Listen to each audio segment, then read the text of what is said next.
to establish a quorum. Mr. Cobbins. Here. Ms. Albertson. Here. Mr. Holt. Here. Mr. Gentile. Victoria Harpool, designee for Dr. Gentile. Mr. Jensen. Here. Ms. Johnson. Here. Ms. Maxwell. Here. Ms. McInturf. Here. Mr. Mullenhour. Mr. Wells. Here. Chairman Eby. Here.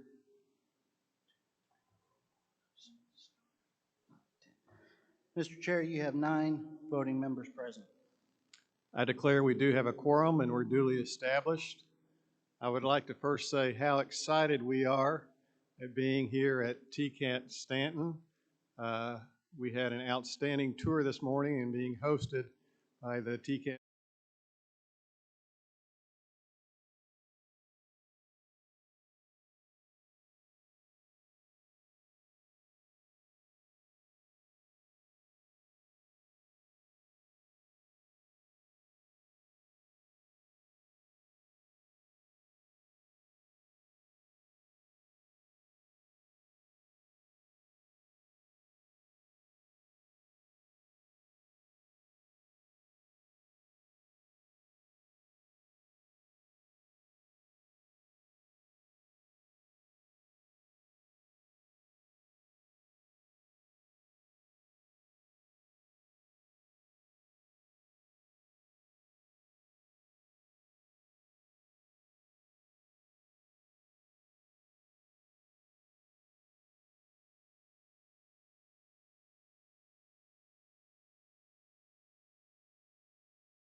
students. I mean, the guy told us in there in the tool and die, $40 an hour working up the street here. I mean, that's a whole lot of money here for somebody 18, 19, 20 years old. So we just got to figure out as a team how we get the obstacles out of the way and get kids here and get them in these opportunities that are frankly pretty spectacular. So I want to thank y'all for being here, and I especially want to thank the folks from the administration here and Ford and SK for what they're doing to really change our district and the opportunity that I think we all realize it's just really beginning to emerge. And so just thank you for being here and look forward to our meeting. I think what we heard this morning was that once it gets fully operational, every 47 seconds, a car will be rolling off the assembly line. And from the time that car materials first comes into the facility to the time a car comes off is only a day and a half. Pretty amazing, pretty amazing. Good example of how, again, education throughout K through 12, higher ed, and workforce are working together, and this is a great example for that. Any other further comments? Yeah, Vice Chair Cobbins. We were fortunate to be joined by two other superintendents today. Dr. Versi Hammett from Fayette County Schools and Amy Marsh from Haywood County Schools. So we want to thank them as well. Yes, thank you very much. Any other comments? Well, pursuant to Section 8 of Policy 1.400, the board meetings policy, workshops or meetings of the state board sitting as a committee of the whole, I ask unanimous consent that the state board then dissolve itself into committee of the whole for the purposes of conducting our workshop. Is there any objection? Hearing no objection, I declare that we are in the committee of the whole for the purpose of conducting our workshop. I want to remind presenters to identify themselves by their title and position for the record when presenting. Also remind presenters that the use of acronyms or jargon should be explained when used so that all Tennesseans can readily understand the subjects being discussed regardless of their individual background. With that, we will get on into the agenda. First item is School Turnaround Pilot Program. Ms. Robin Kopp from the State Department of Education.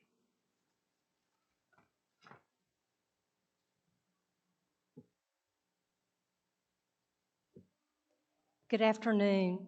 My name is Robin Kopp. I am the Assistant Commissioner for School Turnaround for the department. And I'm going to try to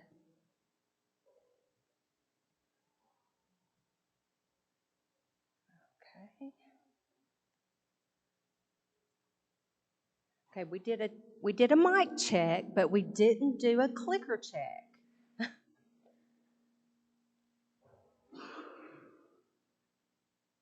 I've got the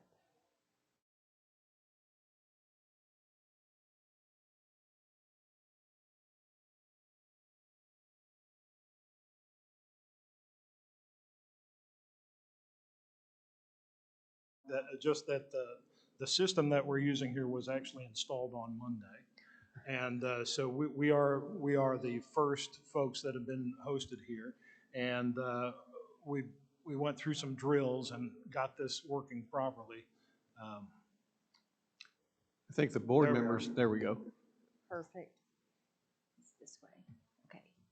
Okay, we'll start again. My name is Robin Kopp. I'm the Assistant Commissioner for School Turnaround for the department, and I'm here today to do an overview with you guys for the School Turnaround Pilot Program Act. We'll do a quick overview, then I'll go over the statutory requirements, the timelines and milestones, and then at the end we'll leave some time for any questions that you might have. So in spring of 2021, the General Assembly passed the School Turnaround Pilot Program Act. It is now codified in TCA 49-6, 3701 through 3708. And what this is, it's a 4-year pilot program that gives 5 schools that are priority schools across the state the opportunity to partner with an outside turnaround vendor or a turnaround expert and a locally appointed school turnaround committee to design and implement a sort of an innovative school turnaround plan. At the end of this year, we will measure the success of the pilot program by comparing the student performance outcomes of the 5 pilot schools to the student performance outcomes of the non-pilot priority schools.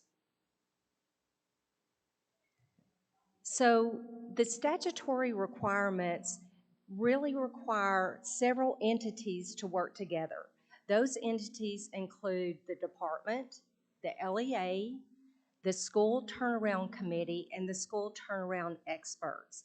And we will look through the statutory requirements for all of those entities. But before we get started, I want to point out something because you might ask, well, where's the school leader in here and where is the school staff? They are represented on the School Turnaround Committee. They are an integral part of the school turnaround committee and developing the plan and implementing the plan. However, their roles are not specifically called out in the statute. So the department this is the statutory requirements of the department, and it's a pretty long list. The act was passed in the spring of 2021, and we started right away with creating this 4-year school turnaround pilot program, and it did begin in the 21-22 school year. We were tasked with the development of a model school turnaround plan. We then procured a list of qualified school turnaround experts. The department went through a process to select those 5 priority schools, and those schools were diverse in grade bands and in geographic region. We reviewed, gave feedback, and approved the school turnaround plans for each of those 5 schools.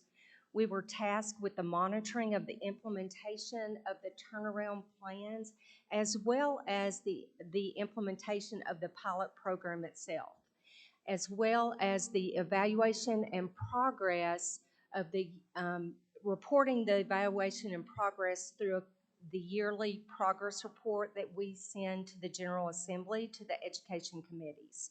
And then we will develop a final report at the end of this school year. We also were tasked with developing a grant to fund the implementation of the program and a grant to fund the turnaround experts. These are the statutory requirements of the LEA. The LEA is responsible for the appointment of the school turnaround committee, and we'll look at the members of that committee in just a moment. The initiation of the contract with the school turnaround expert. The LEA approved the school turnaround plan, managed the contract to the school turnaround expert, and also managed the implementation grant. The school turnaround committee is intended to be the driver of the school turnaround plan and the school turnaround program. They are tasked with the implementation of the plan, and they are really the driver of the decision making. The committee the school turnaround committee is comprised of the local school board member in which the schools reside. And I know we have one of the local school board members from Memphis Shelby County here. Hope to hear from her soon. The school principal, 3 parents, and those parents are actually appointed by the director of schools, and then there's 4 teachers on the committee. 2 of the teachers are appointed by the director of schools, and 2 of the teachers are appointed by the local school board. Each of the pilot schools also asked for district folks to be on the committee, so they were there as for consultation purposes. But the committee is comprised of those members. The committee has a pretty big task because, like I said, they're the drivers. They recommend the partnership with the turnaround expert that look different in each district. In Memphis Shelby County, the turnaround experts came before the big group and were voted on. Some of the districts, their local school board chose, along with the school turnaround committee. So the committee chose the experts.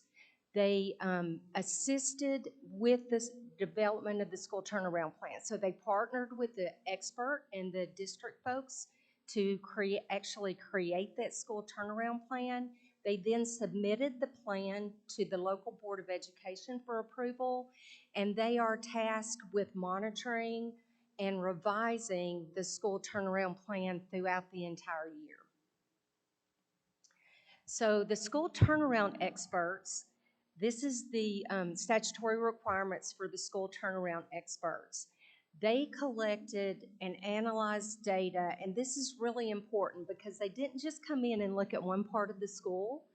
They looked at the data from the achievement data, growth data, they looked at personnel, they looked at culture, finances, curriculum, assessments, instructional practices, how the school was governed, the leadership, the finances, and the policies of the school. They are also charged with recommending changes in any of those areas if they see that there's a shortfall in any of those areas that may be contributing to the underperformance of that school. They are charged with the development and implementation, along with the school turnaround committee, of the school turnaround plan. And they also monitor the effectiveness of the plan. And we'll get into that in a little bit, but it's a little bit different model than what we have in the rest of the state, because we go through a 30-day cycle, so it's a very short cycle of monitoring. And in that short cycle, the school turnaround expert and the turnaround committee have an opportunity to make changes if they see something going off the rails, or to increase something if they see a strategy is really being successful. The school turnaround expert is also tasked with providing ongoing implementation support and coaching for both the staff and the school leader. So another thing that the department was tasked to do is to develop a model school turnaround plan. And so in the spring of 2021, we partnered with experts from the WestEd Center for School Turnaround to develop a model school turnaround plan. Now, this is a template. It was not designed to be you have to follow this plan, but it was a template that really brought in best practices from turnaround practices across the nation, and it focused on those conditions necessary to make those rapid changes in student achievement and growth, but also to think about how do we take this organization, the school, and turn it into a high-performing organization. So that's a little bit longer process. So the short cycle, student achievement and growth, and then the longer, like really making this into a high-performing organization. So that's why it is a template.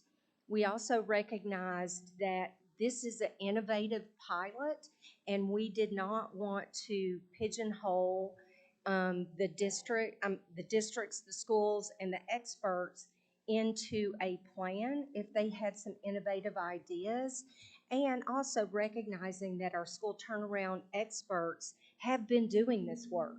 They have some strategies that work, and we wanted to make sure that they were able to implement those strategies. So the model school turnaround plan was used to create the school turnaround plan. And both the model school plan and the turnaround plan have these elements in them. So first of all is the finding of the comprehensive school analysis, that big list of things that I said that they had to collect data on. That comprises the comprehensive school analysis, and this is really an important part of this turnaround pilot, in that we recognize each campus has unique needs, has unique strengths, and we wanted to make sure that the comprehensive school analysis drove the plan, that the plan really focused on what the shortcomings were of that campus and also the strengths. Then the plan also includes recommendations regarding the personnel, the culture, the curriculum, assessments, instructional practices, governance, leadership, policies, finances, and any other areas that may be necessary to actually implement the school turnaround plan.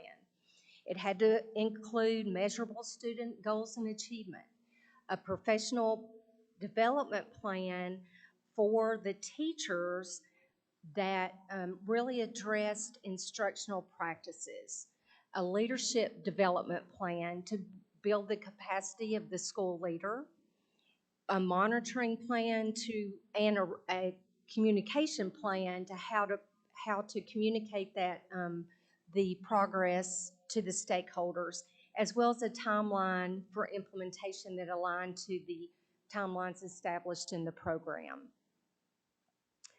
So from there, the department put out an RFQ, and we identified 2 turnaround experts to choose from. And so the districts and this turnaround committees were able to choose from 2 different turnaround experts. These, in statute, the turnaround experts had to have the following minimum qualifications.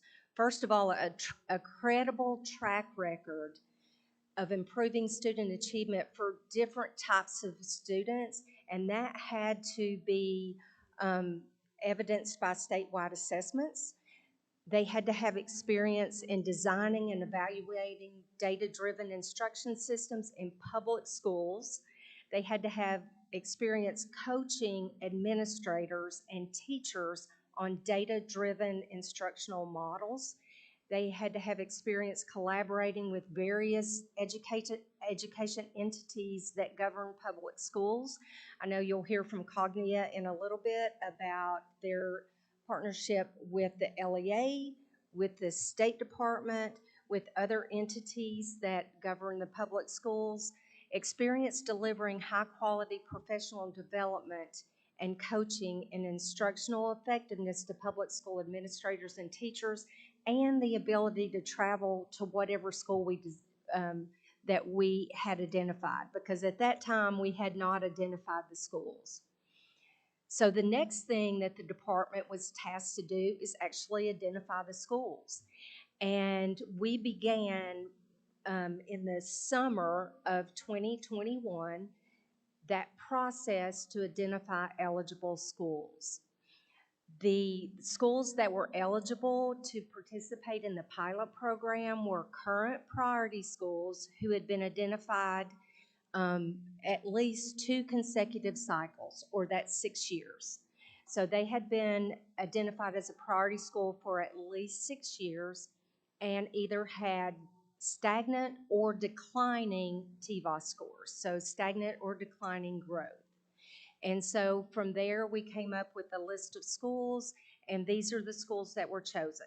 As you can see, they are diverse across the state. The statute required us to have at least 1 school in each grand division and at least 1 school in each grade band. So there's 1 high school, 2 middle schools, 2 elementary schools, Hamilton County, Jackson-Madison, 2 in Memphis-Shelby County, and 1 in Metro Nashville. And also listed is the turnaround vendor that was chosen. So 3 of the schools chose Ed Direction, 2 of the schools chose Cognia. The statute also allows for the department to create an implementation grant to sort of jumpstart the implementation of the strategies in the actual turnaround plan. So in 2022-23 school year, the department used school improvement funds, so that's Title 1A school improvement funds, and used a per pupil allocation, and you can see on this slide what the allocations were to allow the schools to really be innovative, think outside the box, and use these funds to implement new strategies that were not funded with other funding sources. The contract payment is a little bit different from a traditional contract in that 50% of the funds that are due to the turnaround experts are paid on a prorated basis throughout the contract as the services are rendered. So they get 50% of the funds. They do not get the additional 50% unless the school meets priority exit criteria. So these vendors knew this up front. They knew they had a challenge to get these schools off the priority list to set them up for success, and they took on that challenge knowing that they may not get paid the additional 50%. The department is tasked with providing information on the progress of this pilot to the General Assembly by October 1st each year. And so we have filed reports, and those are available if you guys want them. We'll be happy to get them to you around the implementation and the effectiveness of the school turnaround plans and the pilot itself. These are some of those vendors were able to get into the schools in December, January, and start the work. And so they were in the schools December 21 or January of 22 to actually start the work. Some of them actually didn't start the work until about April. So there's a mixed bag of when the work actually started, depending on when the contract was approved by the district. This is the year 2 data, so this is full implementation of the pilot program, and I'll give you a minute just to look at that. I do want to highlight, though, a couple of things. From year 1 to year 2, Lincoln Elementary went from a level 1 to a level 5 in TVOS.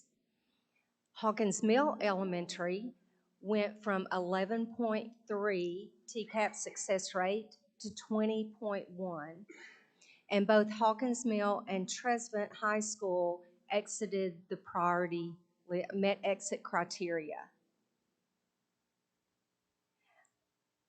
We do plan on updating this chart. Be happy to give you this year's after the data embargo is lifted. So if you want that information, just let us know.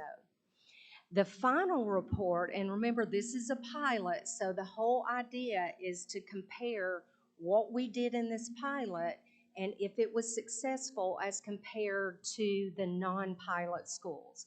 So at the end of this year, we will file a final report by October 1st of 2025 that compares the student performance outcomes for the pilot schools and the non-pilot schools. Also, what we're going to compare is how the pilot schools and that met exit criteria, how those plans are different from the pilot schools that did not meet exit criteria, and to identify the what worked and what didn't, and if any of the pilot schools that didn't exit, did they improve? What areas did they improve in? And also to make recommendations as to whether the pilot plans based on the model school turnaround plan should be implemented in non-pilot schools. Before we get to any questions, I do want to point out that at the end of this slide deck that we have included timelines for the pilot program and milestones that we look at every year if you want to look at that in more detail. And with that, I'm happy to take any questions you may have. Thank you, Ms. Kopp. Questions for Ms. Kopp? Mr. Jensen. I do have a question around, and this may be in the next presentation. When you look at the program, it's very well done and appreciative of what you're doing. Curious about wraparound services for the children coming out of environments that are maybe not conducive to learning, or they don't have underpinnings. Just curious what that looks like. I mean, if I know Tresvant High School, outside of class, Boys and Girls Clubs, the various ministries that are doing this kind of work with kids in the neighborhood, if that's a part of what they're doing to incorporate those. I didn't see anything in here about, because kids are coming out of environments that are not necessarily supportive, and it's pretty hard to think that you can get everything done in a school day over a year. Just curious if that's a part of the overall thinking of that. That's a great question. I think we all recognize that the students in underserved schools most of the time face challenges that other students don't face. And so that is part of the program. You will hear quite a bit from Hawkins Mill and Tresvant about the partnerships, about those wraparound services. That's part of what that additional implementation grant funded. So I don't want to steal the thunder of Principal Wilson and Principal Brent, but they will talk more about that. Other questions? I have a question. You talked several times, and one of the things you looked at was the school culture. And maybe this will come up in the next session, I don't know. How did you measure the school culture? And how did you change the school culture within a year, short period of time that you did, and the impact on that? So I'd be really interested in understanding that. So the school culture can be measured in several ways, and it was measured in different ways by the two different vendors. A lot of the school culture information is through observations, through student engagement, through the opportunities that are given to the students, through interviews, focus groups, those kind of things. The Cognia does a diagnostic review is what they call their comprehensive school analysis, and Ed Direction does a little bit different, but they really focus in on the perception of the teachers, the community, the students, and the principal, and really take all that information and look at what can be changed. Did that answer your question? Well, maybe I'm still struggling with how you identify it. I mean, it's a very general term, how you quantify it to know what you're going to change. So do you, when you say you speak to the students about the principals, about the teachers, what kind of questions are you asking them? Are they being responsive? Are they listening? I mean, I'm just trying to understand when you talk about measuring or identifying school culture, how you do that. Well, I am going to let Cognia talk about how they do it. Our department doesn't actually measure the school culture in this program. That's the school turnaround experts. We do track some things that help us determine what the school culture is. Teacher retention is one of the things that we look at. Our teacher and the my mind just went blank, the teacher survey that just came out.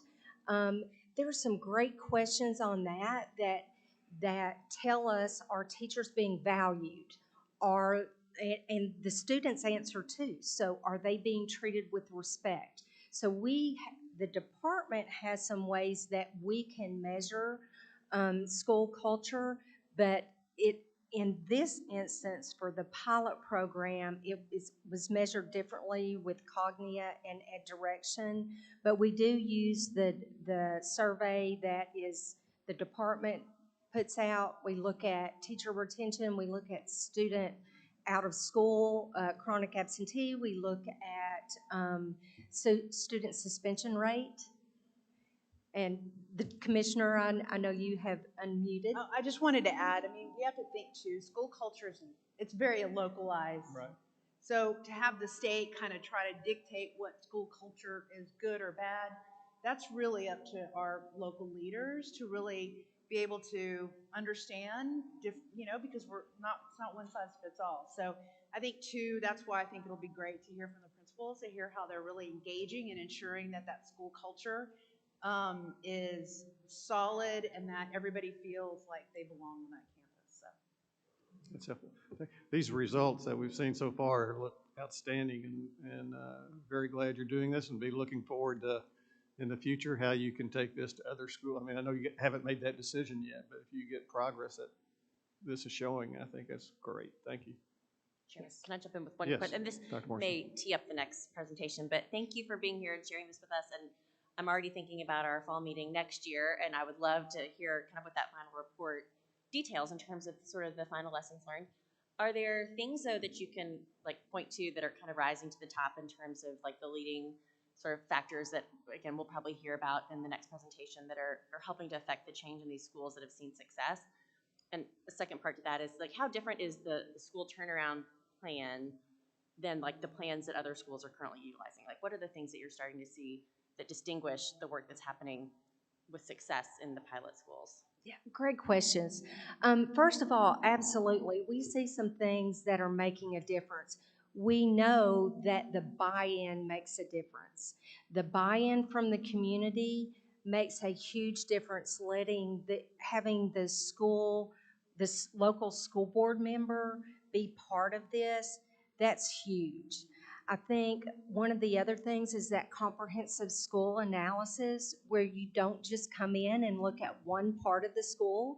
You're underperforming in achievement and growth, and sometimes that's what we focus on, but there are other mitigating factors that might cause this school to be underperforming, and having those outside eyes look at the school and give a very objective analysis of what is causing those schools to underperform is huge.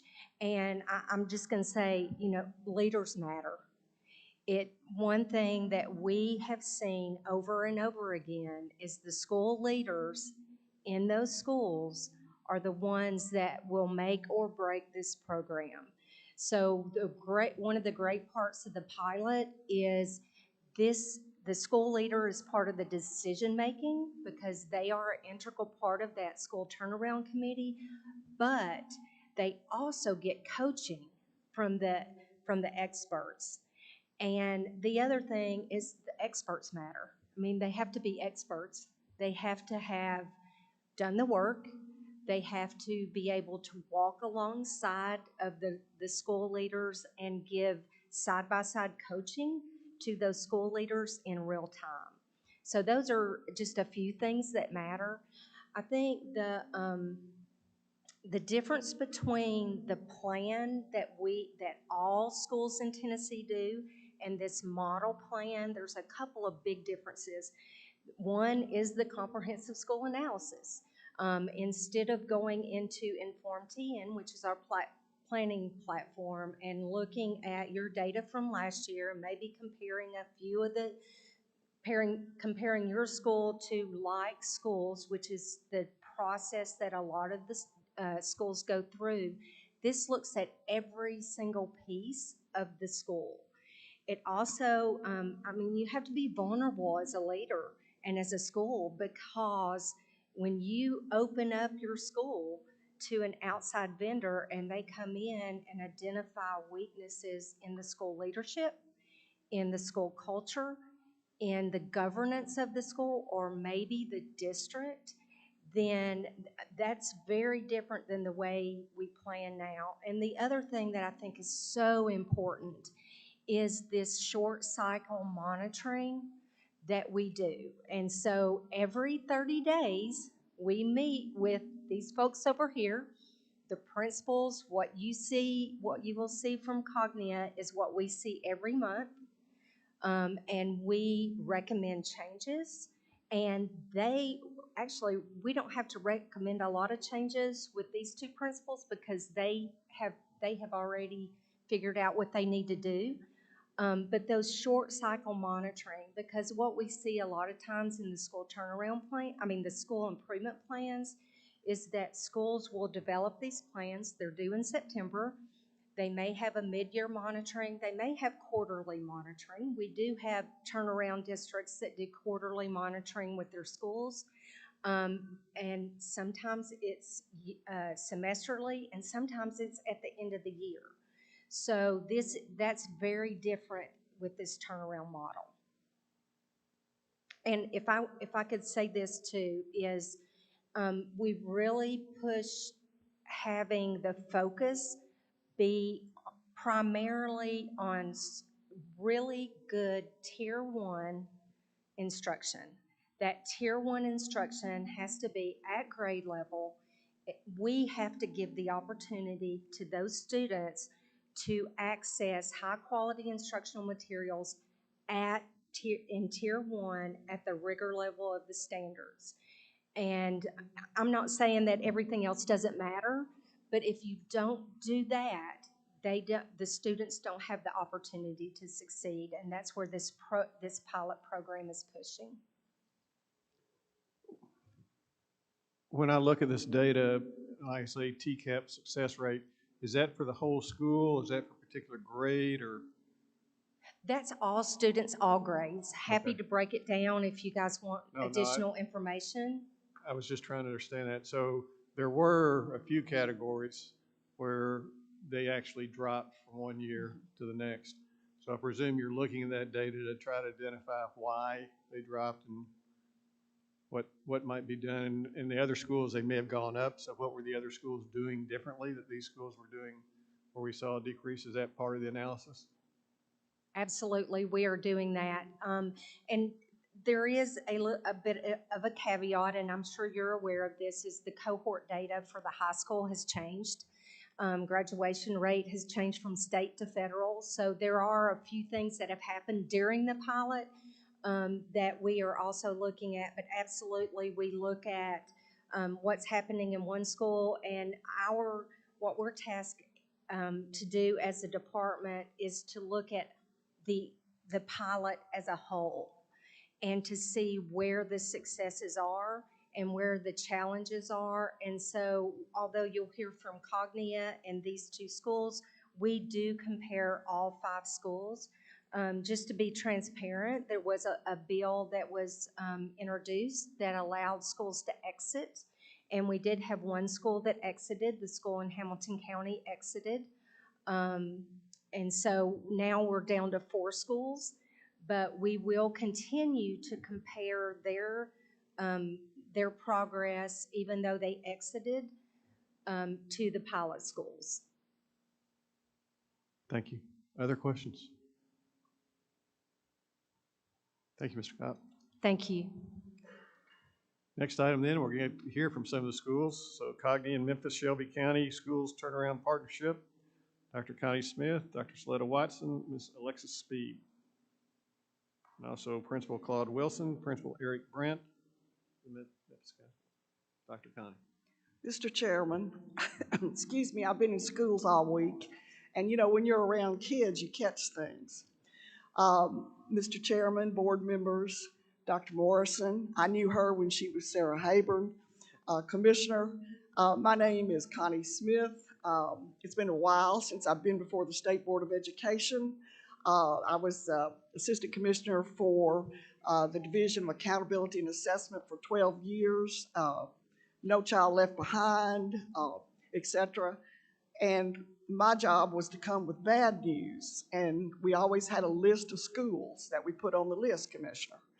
And the high priority list today is a celebration of success with 2 schools in the Memphis Shelby County schools that were on the high priority list for 12 years, and they have come off the list in 2 to 3 years. So we are celebrating, and all these questions you've been asking about culture and services, I've been chomping at the bit to get up here because it's not my work that's been done. We happen to have the experts with us today.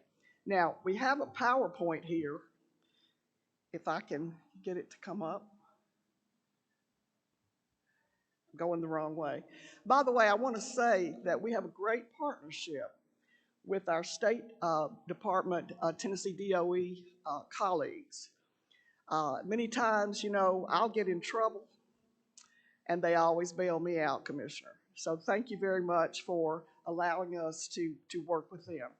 This was a pilot program where out of 22 candidates, 22 turnaround specialists, we were selected.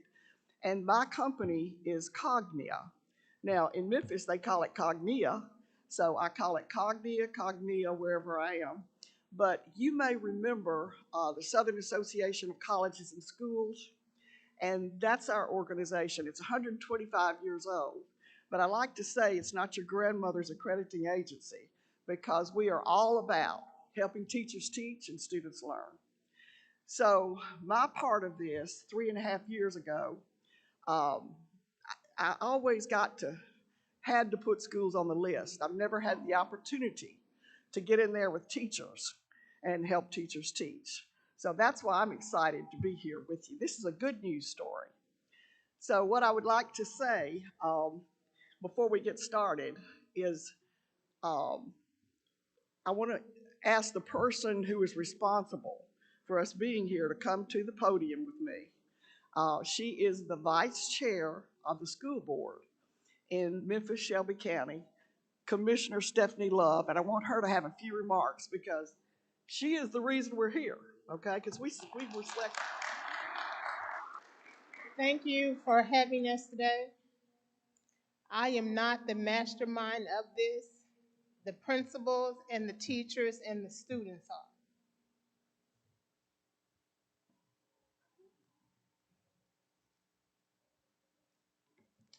This is a great project. I have been representing the Fraser community for 11 years.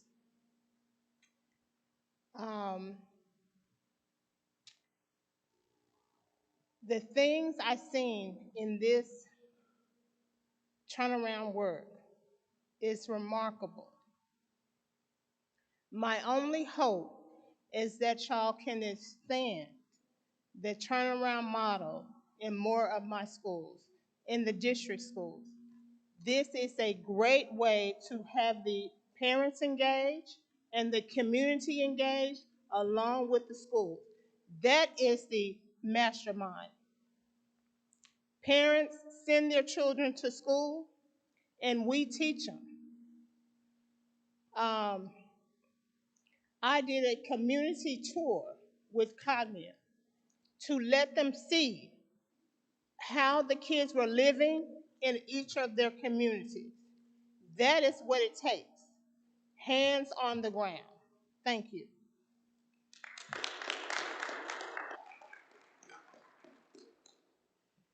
If I tell you that she's been at every meeting and every data meeting at both schools, I want you to believe me. She represents the Fraser community. And, you know, I've been a principal in Spanish Harlem. I've been a school superintendent during COVID. Special ed teacher was my favorite job. But if you don't have the support of leaders like Commissioner Love, that's one of the elements of our success. So Cognia, we work in 50 states and 90 countries. And my job was to put together a team of turnaround specialists, literacy, numeracy, people who could work your good culture question, people who could understand. I mean, culture is everything. And what we have to remember is that we are outsiders, okay? Even though I've worked 40 years with Memphis Shelby County Schools, I'm still an outsider.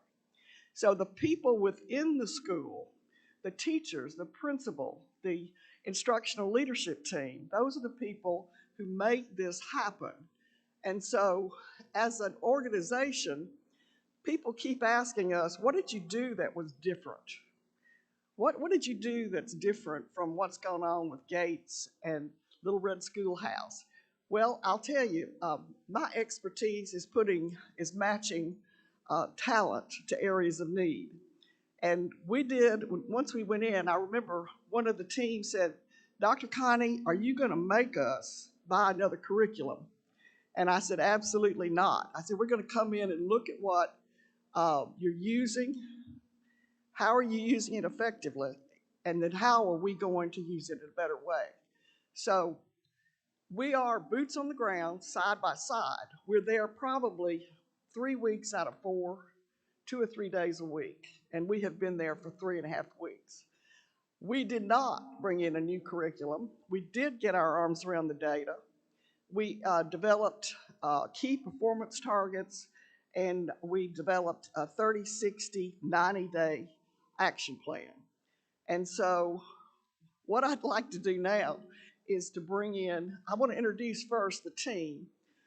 We have with us, if you'd stand, Dr. Salita Watson is a distinguished former superintendent in Georgia, turnaround specialist. Would you help me welcome her? We also have Alexis Speed. Alexis was for 10 years a principal in the Middle East. She's from Fraser originally, and then went to Texas, and now she's moved to Nashville. And she is a fabulous person to work with. Alexis? But now you want to hear from the real experts. And what I'd like to do now is to bring out our principals. And our team will be available for questions, but let's get right to the heart of the issue. Claude, Principal Claude Wilson has been the turnaround principal at Hawkins Mill Elementary, and we've worked together going on 4 years. And so I want him to come and talk to you about how he reduced chronic absenteeism. You know, I was in the Ohio legislature last week, and they asked about chronic absenteeism. It is something you cannot talk about. It's a byproduct of a struggling school, okay? It's something you can't talk about in isolation. So I want Claude to go through his data, if he would. Good afternoon. How you all doing today? Claude Wilson, principal at Hawkins Mill Elementary in Memphis, Shelby County Schools, Fraser, to be exact, 38127, right? So when we think about the work that's been going on at Hawkins Mill, the work that we've done over the past 3 years, we've seen a lot of growth. And so one thing that's been constant is just ensuring that the leader, myself, being very observant of what's going on in our district and our school community, and also being very reflective. And so when I think about where we were then to where we are now, I'm going to walk you through and just kind of show you some things that we've changed over the past 3 years and how we're continuing to grow. And so as you can see on the slides, one thing that does show is the chronic absenteeism. So I think on the next slide, if I'm not mistaken, it shows some Hawkins Mill data. I don't know if I have the, oh.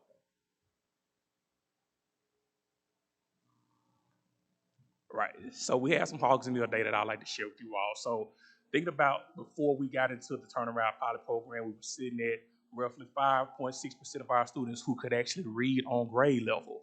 Looking to where we are now, 27.4%, you see where we are starting to make changes. When you think about making changes, you start talking about the shifts in the culture in the building, how we're actually buying into what's going on in the schools. And especially in order to meet that number, you have to have students who are in school. And so as you can see, our chronic absenteeism rate, which was at almost 30% in 2021 and is now currently sitting in the single digits, how did we get there? It took time to really have a process of having parents understand the importance of having their students here in the building. And we also had to have a winning team in the building. So of course, when you have teachers in the building, it does vary where you have some that are experts. I'm privileged to have roughly 90% of my staff has been there with me for the past 3 years. So how do you keep 90% of your staff in your building? For one, you have to treat them right. That's the first thing. You have to know that they're going to be treated with respect, with dignity. And they also know that you're right there with them in the trenches. So as they're teaching, I'm right there side by side teaching with them, coaching them up, making sure that they can see me in the classroom, and also being someone who is supporting any kind of needs that they may have, whether it be from an instructional standpoint, from a non-instructional standpoint, and nowadays you have to look at it from a personal standpoint with the many personal challenges that we have day to day, but just making sure that I'm there and being very attentive to their needs so they can be attentive to the students' needs. And so when we think about the chronic absenteeism rate, it also considered how we had to get the parents on board. What did that look like? Of course, in the elementary school, that's pre-K through 5th grade, there's 300 students and growing. We have students who cannot drive themselves to school, correct? They have to either walk, they either have to ride a bus, or their parents bring them in a car. So what do we have to do differently? Mom, dad, wherever the guardian may be, we have services and supports here that can help. We have a nurse on staff who can come in and help if the child has a cough, who can make sure they say, hey, we have some cough drops for you, this, that, and the other. We were offering gift cards to parents to say, hey, we're going to have a raffle this month, but have a $50 gas card just so we can see the increase of traffic in the actual school and having no barriers and no excuses of why we can't get students in the building. And also we wanted to make sure we incentivize them. So incentives became something that we did daily, weekly, not only with our students, but also with our teachers and also with our parents. And so when we started to see the increase in achievement, you see a decrease in chronic absenteeism. I feel like they're correlated together. And you're also able to see things that's going on with students feeling a part of the school community. What has happened over these past 2 years, we've been recognized as a level 5 school back to back. We've been recognized as a reward school back to back. And so now you have parents in the community that know what it feels like to win. I want to be a part of the winning brand. I want to be a part of the winning team. And I know what we were before we got to this winning formula, how far we had to come to get here, but it was not impossible. And so once you have the parents buying into what's going on, the students, the community partners then start recognizing this is a brand we want to latch on to. So when we think about our community partners who have worked with us at Hawkins Mill, whether it be Risen Savior Community Church, Brother Incorporated, the Memphis Department of Corrections facility, the Memphis Redbirds, and also in South Haven where they have the Memphis Hustle has also provided things that we have directed them to show how we need their support. Sometimes you have stakeholders who don't really know how to give support to schools. So it was my task to give them an idea of how you can support. Yes, popsicles are fine, but if we're on third grade science and we're doing something about garbage and recycling, can you provide some books on recycling for my third grade students? We got you, Mr. Wilson. And so being very intentional around how the supports are aligning up with our initiatives, it's also helping our students meet their successes in regards to our chronic absenteeism and also our ELA and math data. These are things that we've been doing and we're going to continue to do at Hawkins Mill. It's been a great pleasure working with Cognia, also just seeing how I become not only a better leader, but a better person myself. And so being able to really walk this line, I'm looking forward to seeing continued growth in achievement and academics, and also with our chronic absenteeism as we continue to work with our community partners to continue to make Hawkins Mill one of the best schools in our area.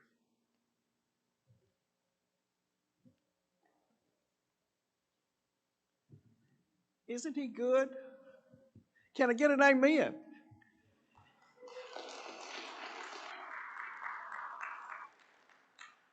He is a fabulous person. He was a brand new principal when we first came in, and the partnerships, the teachers turned over 50% every year. You couldn't retain a teacher. And he has one teacher who has left in the past couple of years. And I'm telling you, he went out in the neighborhood. He had cookouts with the neighbors. I mean, I have found that if you can have kids in music and art and then have food, you can get parents to school, okay? So they know him, and they respect him. And one of the secrets we found is in keeping kids in school is making schools relevant for students, safe for students, and a fun place to be. And so he had chronic absenteeism for his teachers and staff as well as students. I want you to think about that. And one of the secrets is they had to be willing to allow us to become a trusted partner. Okay, we are a trusted partner. They had to see who we were, and we had to do exactly what we said we were going to do, okay, because people watch what you do. So one of the secrets of this work is they know that our agenda is all about kids and all about the teachers and leaders in that school. And so, and I'll tell you this, I've been in it 40-something years, and I'm having more fun than I've ever had. So we just appreciate it. I want to bring up our high school principal. Now, high schools are tough to turn around. Can I say that out loud? I was a middle school principal for many years, and I thought that was tough. But Trezevant High School is a great place to be. It is the Trezevant family. And a couple of things have happened to this principal, who was a brand new principal 2 years ago, okay? One of the high schools closed, I believe it was Martin Luther King, And he went from having 500 plus students to 900 students. I want you to think about that, okay? And 17-year-olds in a ninth grade with 15-year-olds. So put yourself in this man's position. Please help me welcome Principal Eric Brent.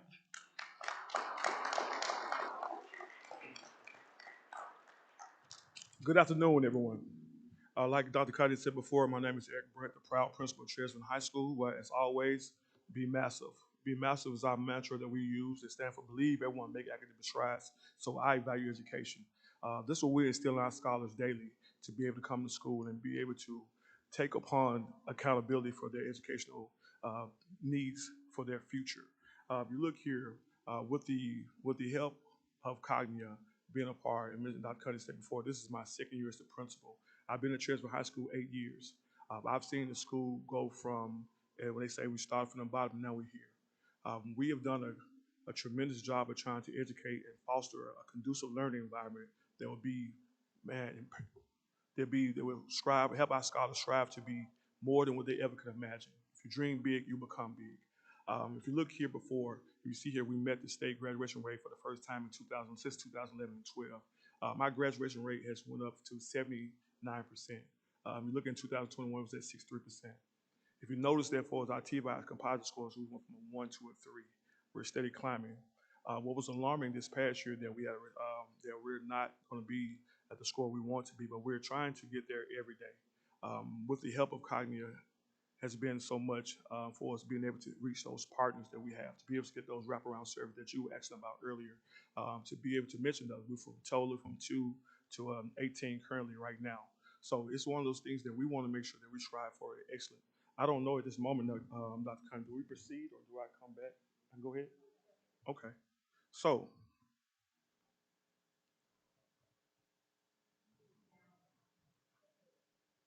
it's not working.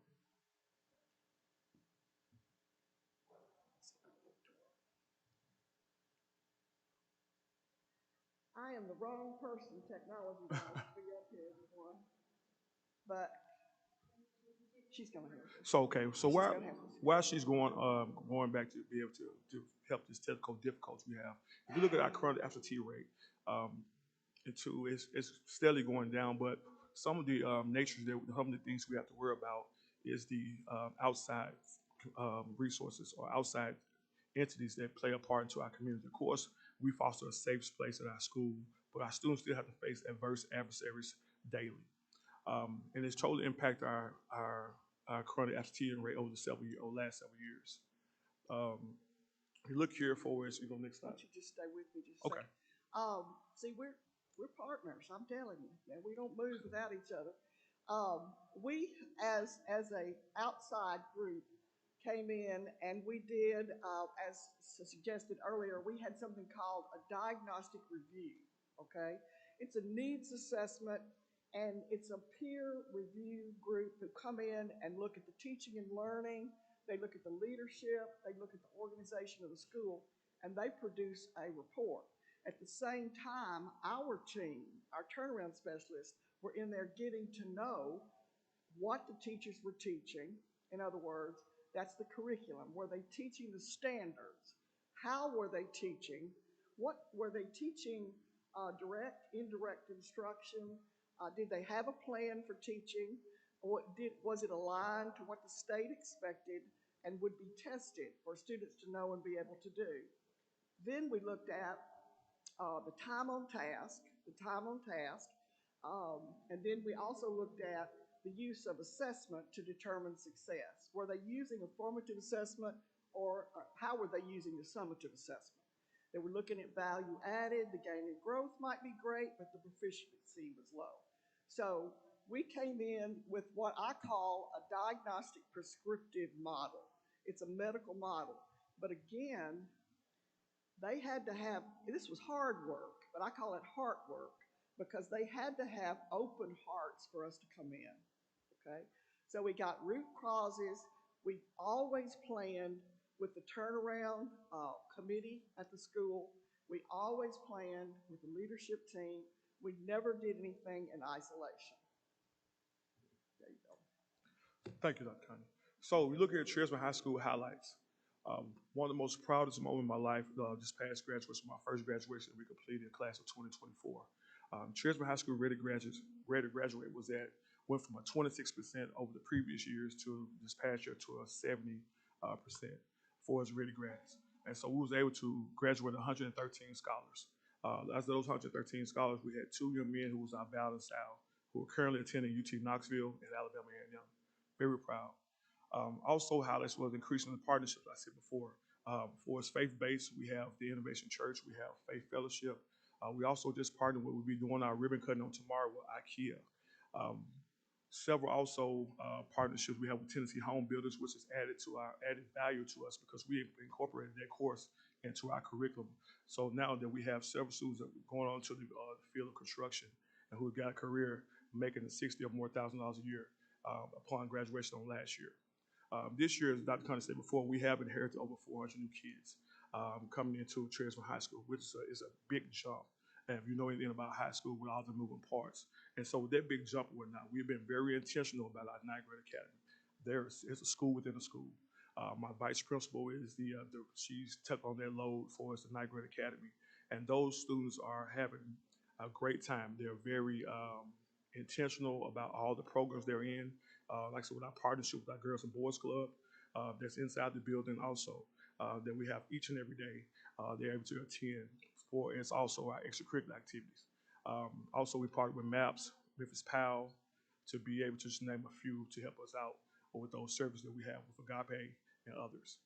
Now, for us, I keep it 100 attendance challenge. So this year, the district had moved forward with us. So we have what's called Come to Win.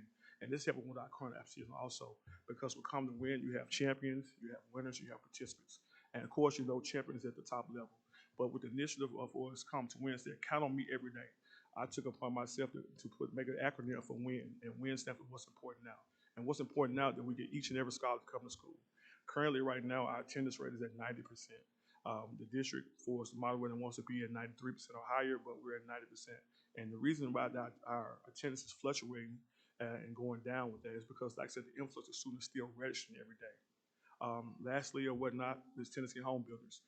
We've partnered with them also, and also we have an extension with the Cruz family, who their father was a graduate of Trisman High School from the community. And so they wanted to make sure they give back. And so we're doing a lot with this when we partner also with Mr. Joe T. Wood, former superintendent in Lexington, Tennessee. Those help provide those services, make sure that we have the resources that's in the North Memphis community or Fraser to be able to have those outlets that some schools may not have as part of municipalities and things of that nature.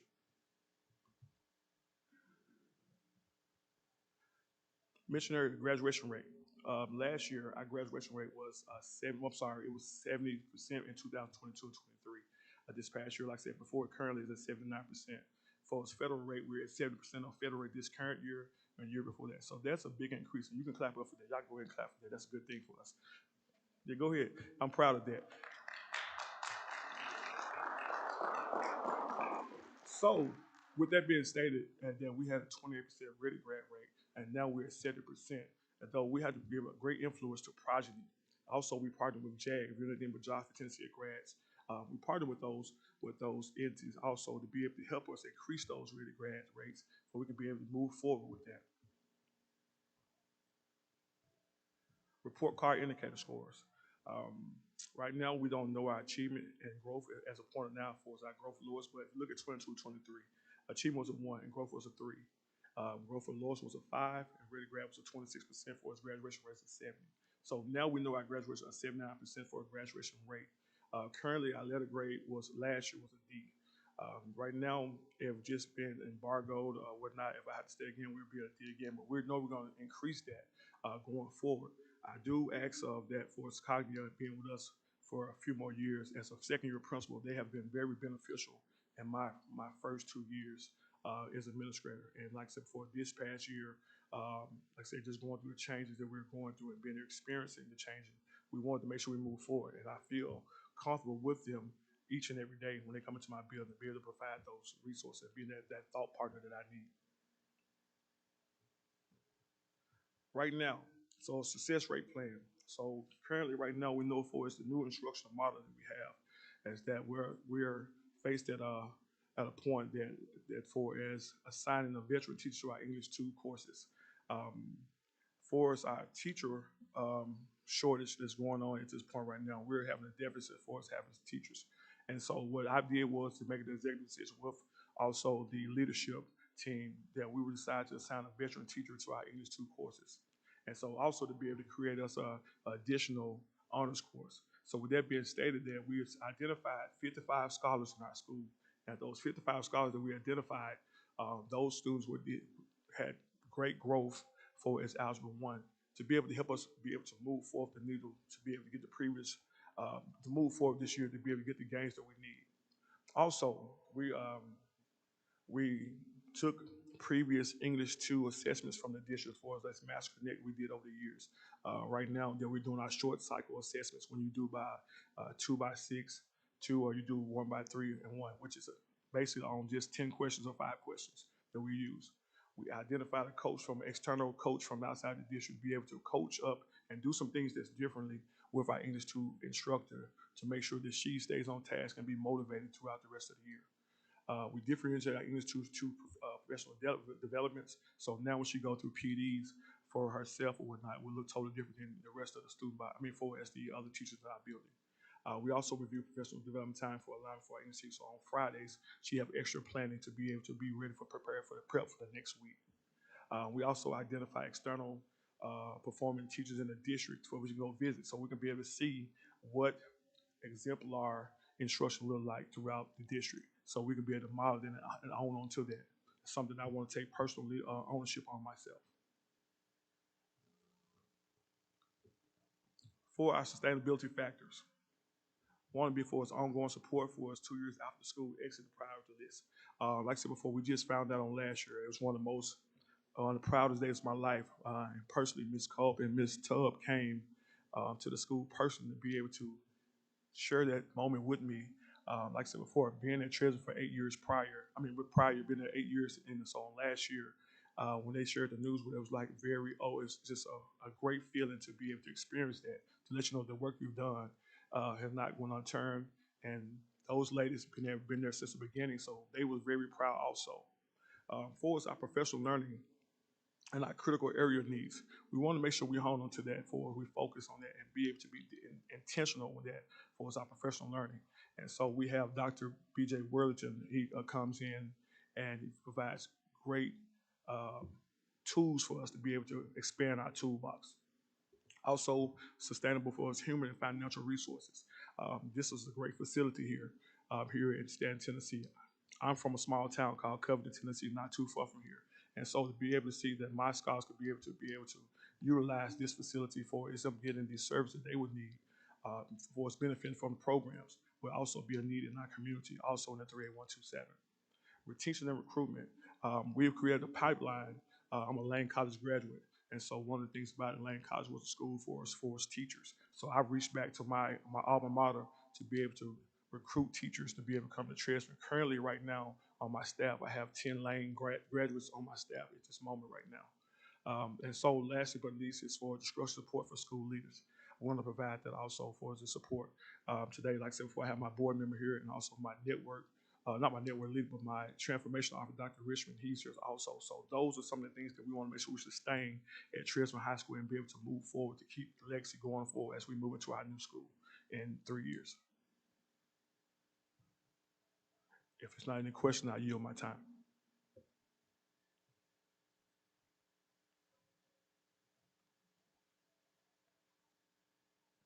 I forgot to celebrate. We got to celebrate, right? So here are some highlights. August meal from the past school year. AMO goals met. That means we met all of our target goals for ELA, math, and science for the past 3 years. We met for the past 3 years. This bullet number 2, we had the 10th ranked 3rd grade math scores in Memphis Shelby County schools. So when you think about that, that's big. In the words of Principal Brent, that's massive, right? And so when we think about that, that's showing that we're building not only students, but we're also building teachers, right? We also are in the process of going through the STEAM designation to be one of the few schools in the 38127 zip code that is a STEAM certified school by the state of Tennessee. So we're going through that process currently. I talked about reflective leadership and self-practice, and also we're noticing that our teachers are becoming leaders. And so we have to build teacher leaders in-house. The teacher leaders help the work go. And so when I think about building players on the bench and building them up to teachers, I have 2 teacher assistants that have become teachers. They're seeing firsthand the instruction that's delivered by the classroom teacher, and now they're coming right on down the pipeline. So that's building not only in-house leaders, that's building in-house teachers, which helps create a sustained retention rate for the staff in the building. And this just gives a snapshot, and we normally talk about this when we're in our meetings with Robin and Penny, when we talk about where we currently are in our attendance. The goal is to have everything on the right to be green, right? You want to have the green arrows popping up, mean we're changing in the right direction. So for the past school year, or so far in 2024-25, we've increased our attendance rate. We are currently on target for meeting our chronic absenteeism. We do not have that data just yet, but we are in the process of being on target for meeting our chronic absenteeism goal. We look at our perfect attendance rate has increased from 12.2% to 59.1%. And when you think about suspensions, that's something that we do not do a lot of. And so when you think about students being in school, and also ensuring that we're having positive effects on them behaviorally so they can maintain their level of effectiveness in school and having those students in the building. So there was a quick snapshot of just the highlights that's going on at Hawkins Mill. I would definitely be remiss if I did not bring that up, and I have to thank my staff. I'm standing here on behalf of them because in essence, they do the work. That's my staff, that's my parents, that's also the students. This is for you all. So they see me on some TV screen or they'll see me on some video. Just know I'm doing this for you all, Hawkins Mill. And I'm once again, Claude Wilson, glad to serve and glad to be here.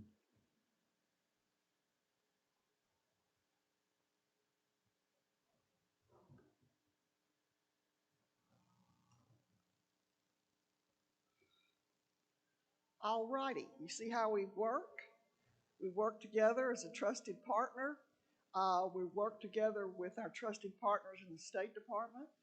We have our trusted partners in the school board and the central office. And the principals are rock stars, right? Can I say hello? Rock stars. They're absolutely rock stars. So I want to ask my colleagues if they would come forward. Dr. Watson?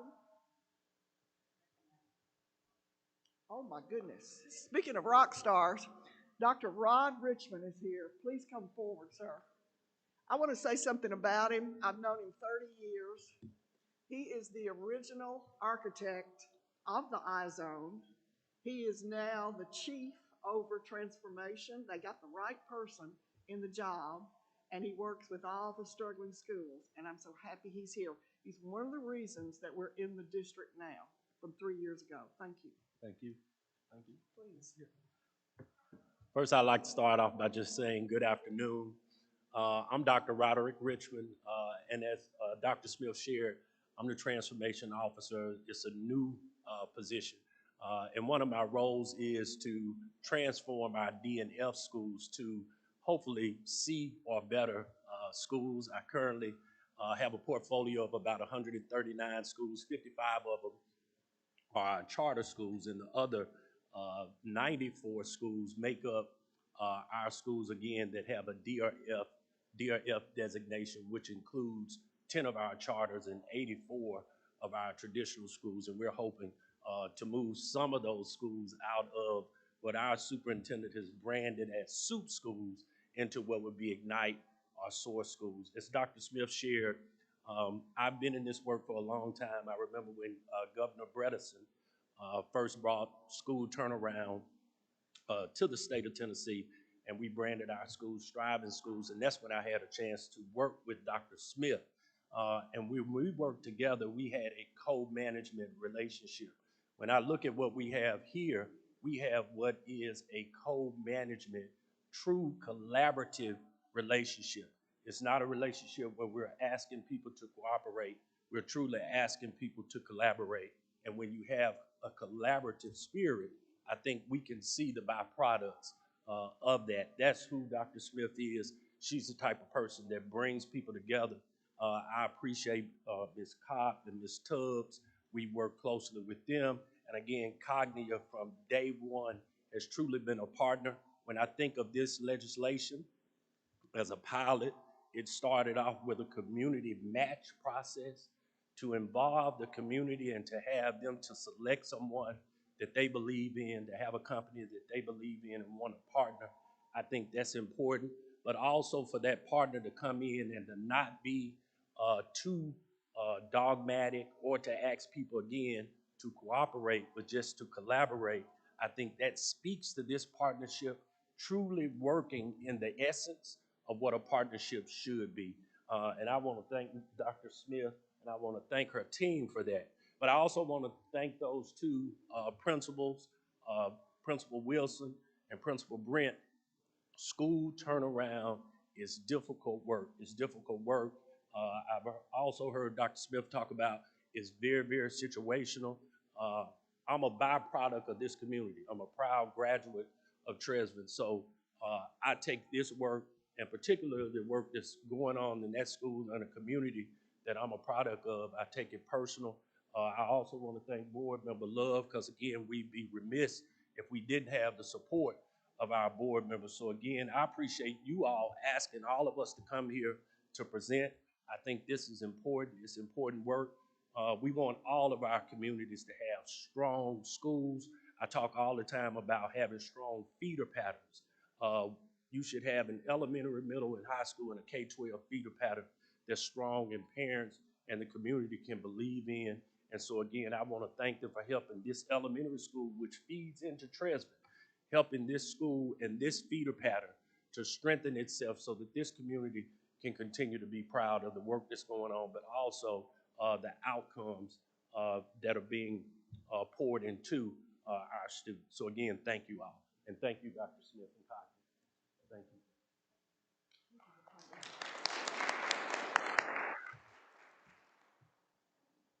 If you have somebody like that in your corner whose knowledge base exceeds everybody I know, you're going to be successful. And his one thought is about kids, helping kids. And he did go to Tresvant, and I believe they named him an auditorium after him, so he's quite famous. I want to ask the team to come stand with me, because we always stand together. But I want you to think of two stats, okay? Tresvant High School in 21-22, their grad rate was 63%. It is now, Commissioner, 79%. That is significant. And they also met all the state requirements to move off the list.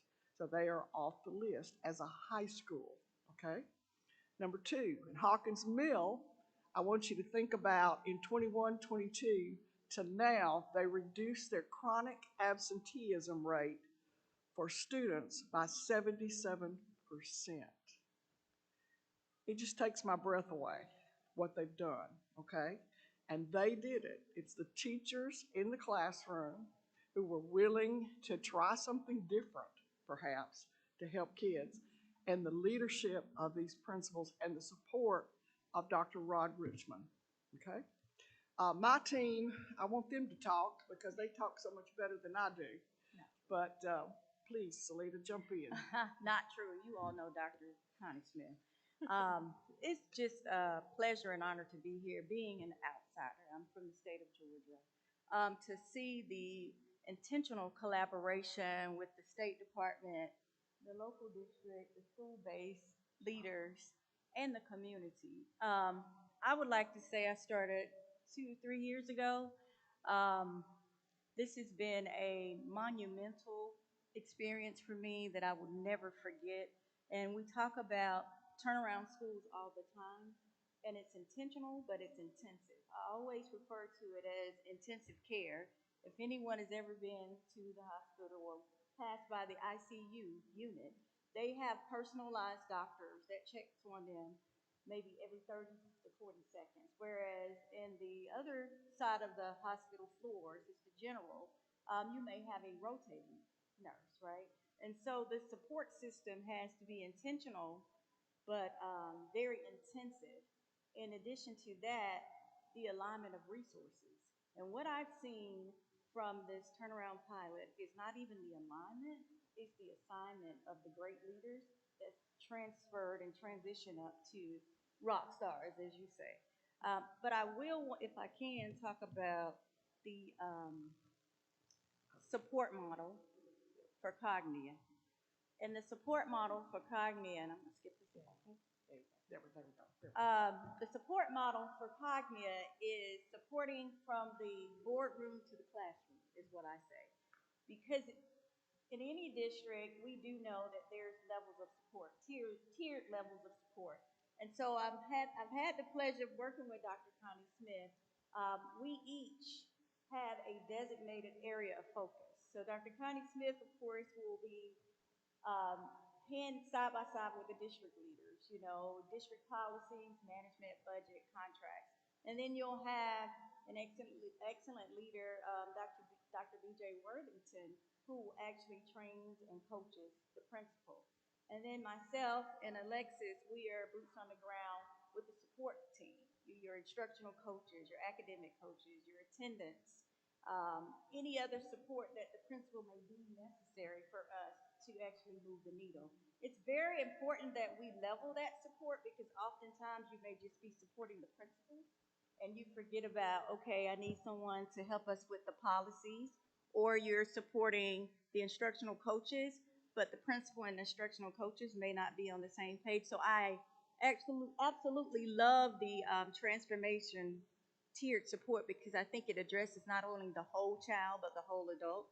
And when we talk about wraparound services, we talk about the pies of life, in which I identify that as the physical, intellectual, emotional, and social needs of the school. And so I'm really, really proud of this model, and I'm grateful for Dr. Connie Smith to actually lead this learning as it relates to supporting the schools from the boardroom to the classroom.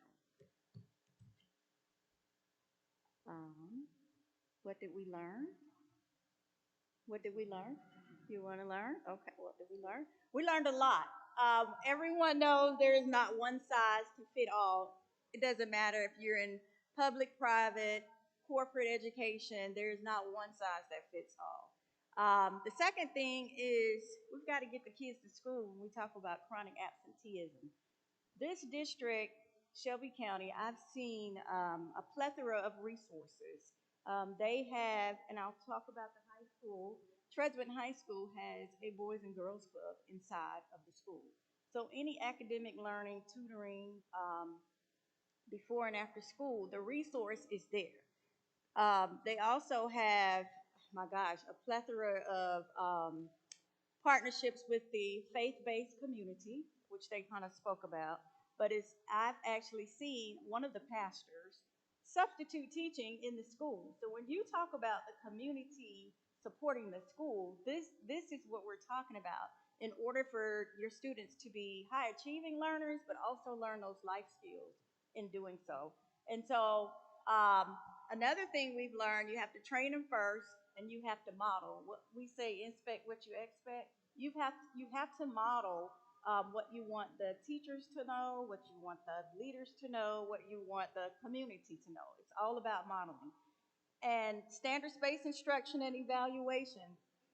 As you see, both principals talked about high-achieving students, but also impacting the teaching and learning in the classroom. This is key to me. Relationships matter. I often say 80% of what we do is based on who we know sometimes, and 20% after that. But relationships matter, and as you see, that's why we're here today, based on these sound relationships. Culture. There was a question about culture earlier. You have got to identify with whom you're serving. I call that knowing your audience. You've got to know your audience in order to move the needle, and culture is key. Behavior is key, and understanding who's in front of you. And more specifically, you asked a question on how we do that. Cognia, we spoke about the diagnostic review process. In that process, we have surveys, we have focus groups, as Ms. Hall spoke about, and we continue to look at student engagement, build relationships and rapport with the students inside of the classroom. These two say we're outsiders, but I believe we become insiders. She's from here. Because when we walk in, you know, they greet us just as much as they would the principals, and things like that. Like I told Dr. Cunny, I think we've become family here. And we have a slide here that says roadmap to success, and this has been hills and valleys and mountains and highs and lows and changing things throughout as the district changes things or as the need changes and action plans are monitored as we spoke about. And the turnaround work overall, it says here, it's not cookie cutter. It's not.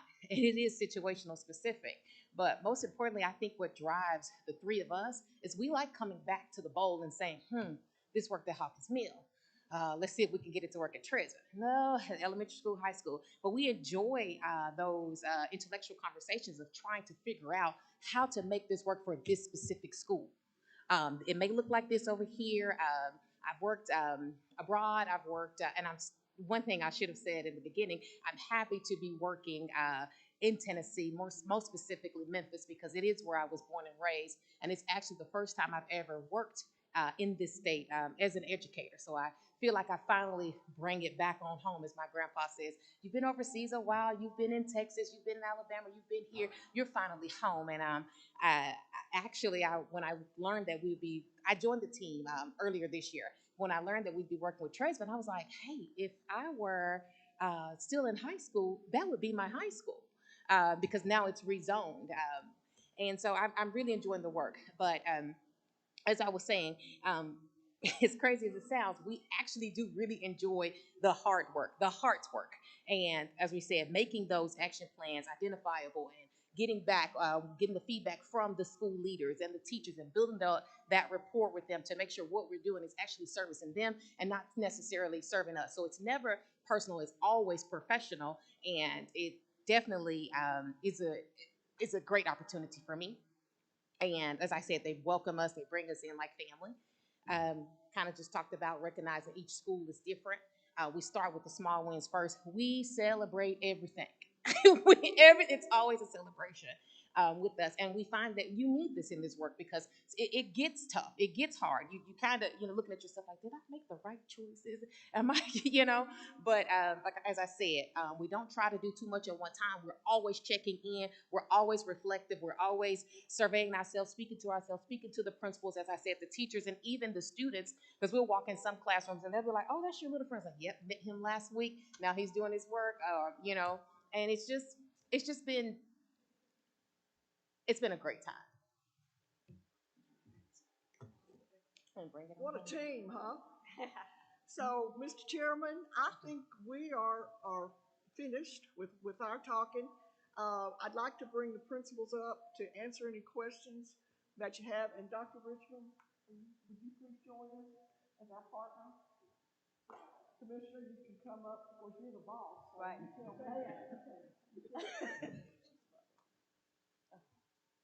Well, first, I think this deserves a big round of applause.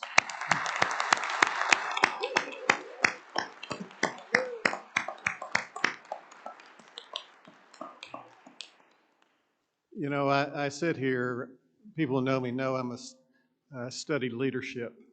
I'm going to talk about two different forms of leadership that you all exhibited here. There's a book called The Leadership Challenge by Kouzes and Posner. It says 5 things a good leader does. First is he challenges the system. He inspires a vision. He enables the people. He models the way, and then they celebrate afterwards. You talked about every one of those today. And secondly is a quote from Chinese philosopher Lao Tzu that was given to me about 45 years ago. It says, a leader is best when neither seen nor heard, not so good when glorified or adored, worst when hated and despised. Fail to honor your people, they will fail to honor you. But at the end of the day, your aim fulfilled, the people will say, we did this ourselves. And you principals exhibited that. Thank you.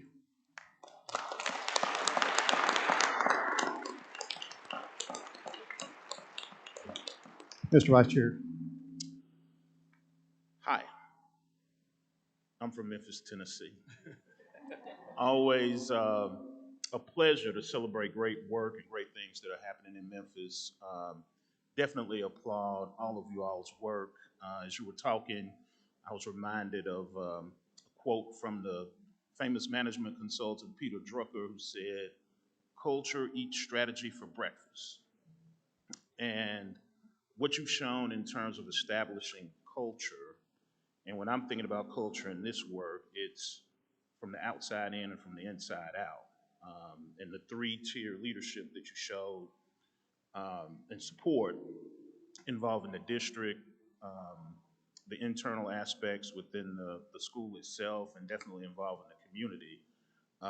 As they say, it takes a village, and you all have created an outstanding village, and it definitely is exemplified in your work. So I want to thank you for being an exemplary model for the state in terms of the work that you've done, the partnership that you've established, the collaboration, as Dr. Richmond mentioned.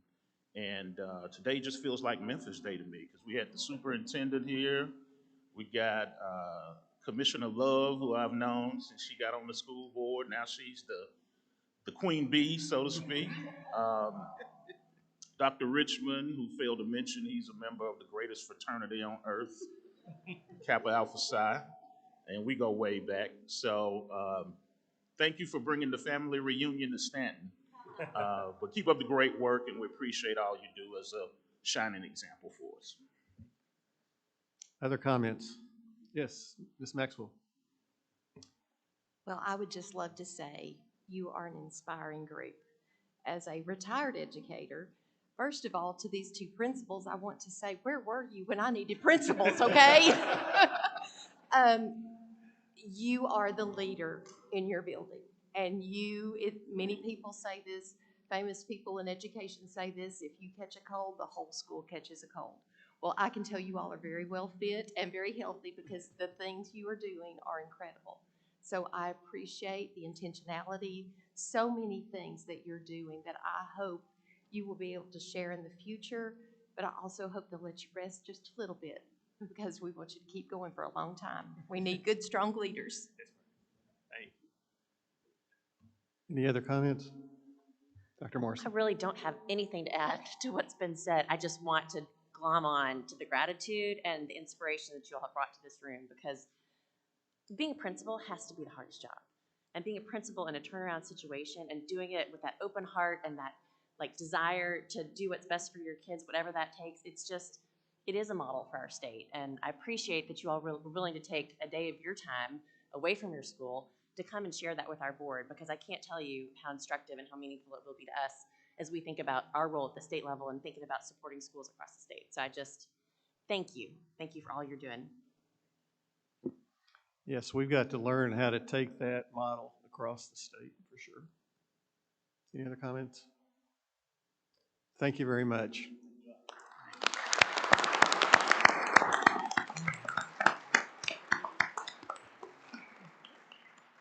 Mr. Chairman, yes.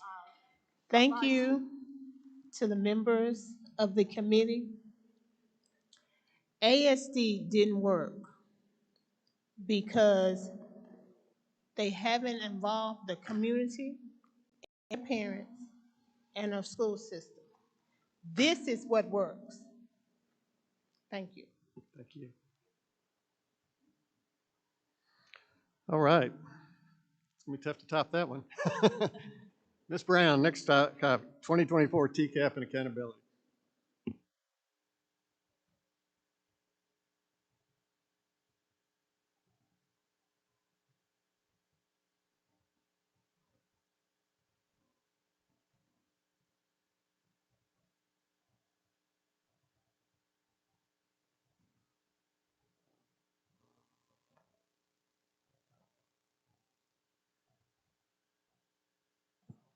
And, okay.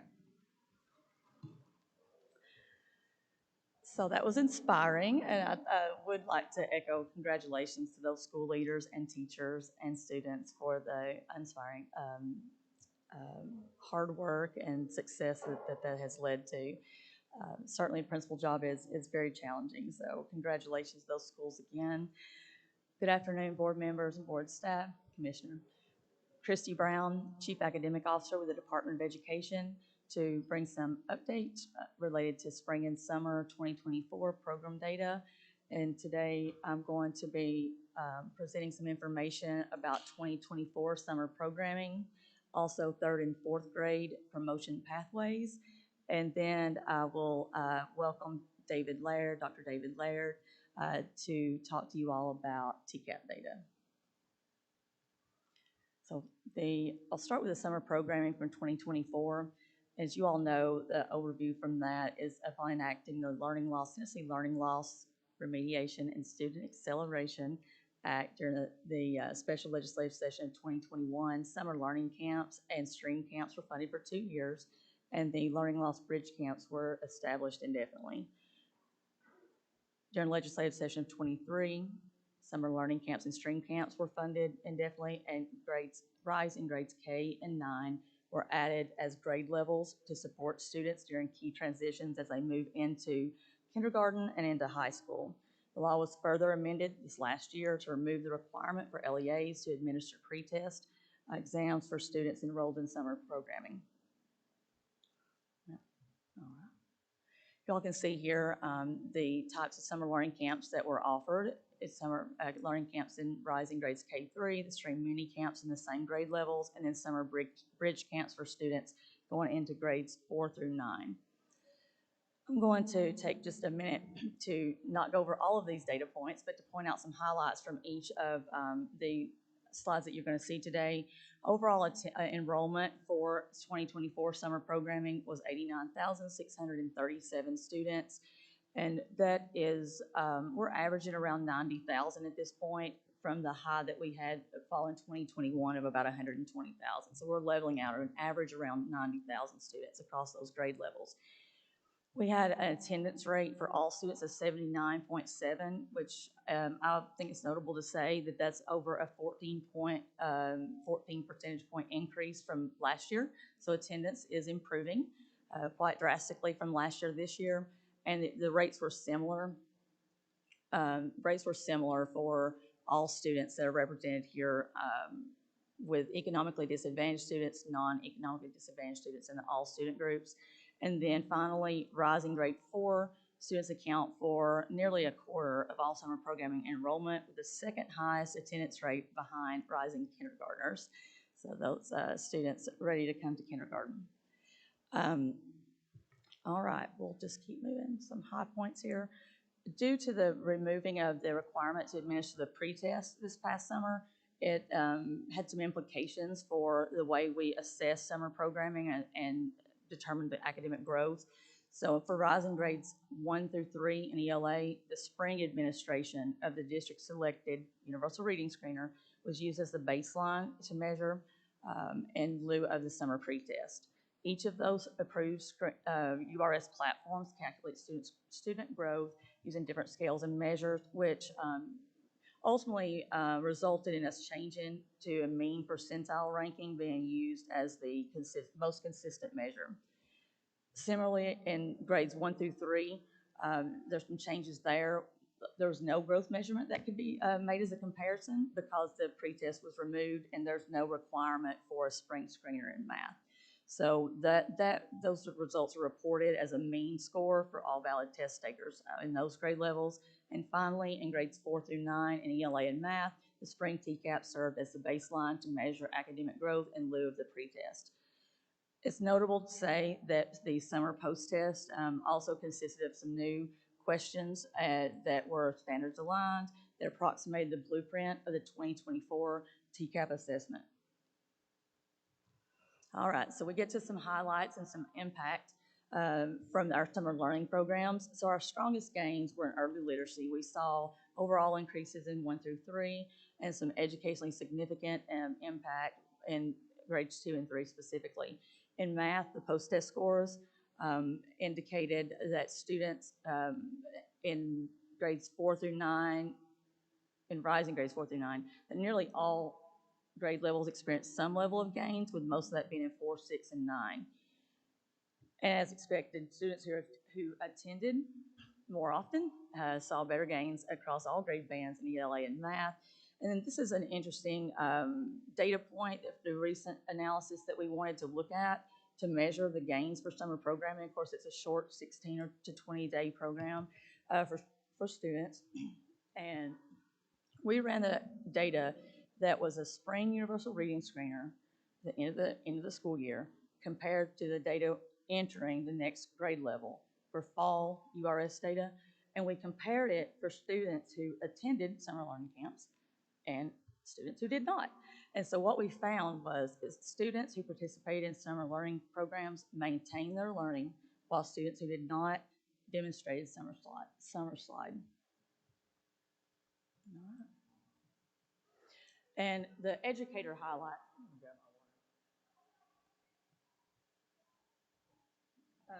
There indicate we had 11,873 teachers, educators that were reported to the department, with overwhelmingly highly effective teachers there, with a level of effectiveness of 4.1 on a scale of 1 to 5.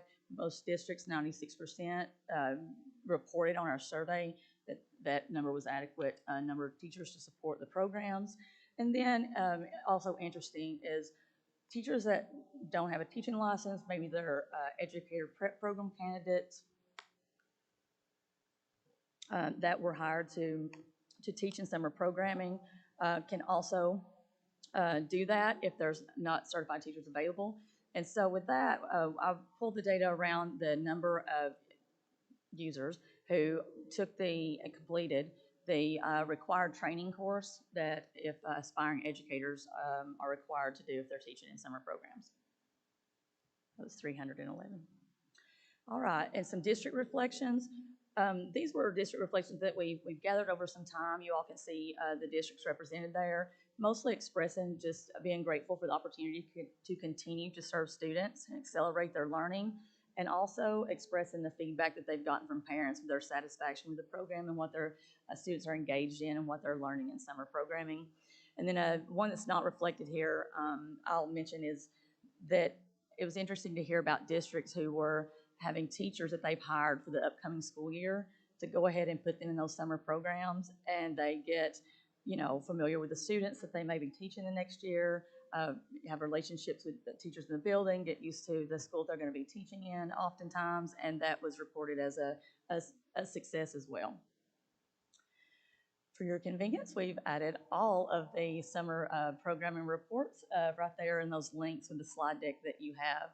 And I'll move right on into 3rd and 4th grade promotion pathways. Okay, so you all know that there are multiple ways and pathways for students to be promoted from 3rd grade to 4th grade.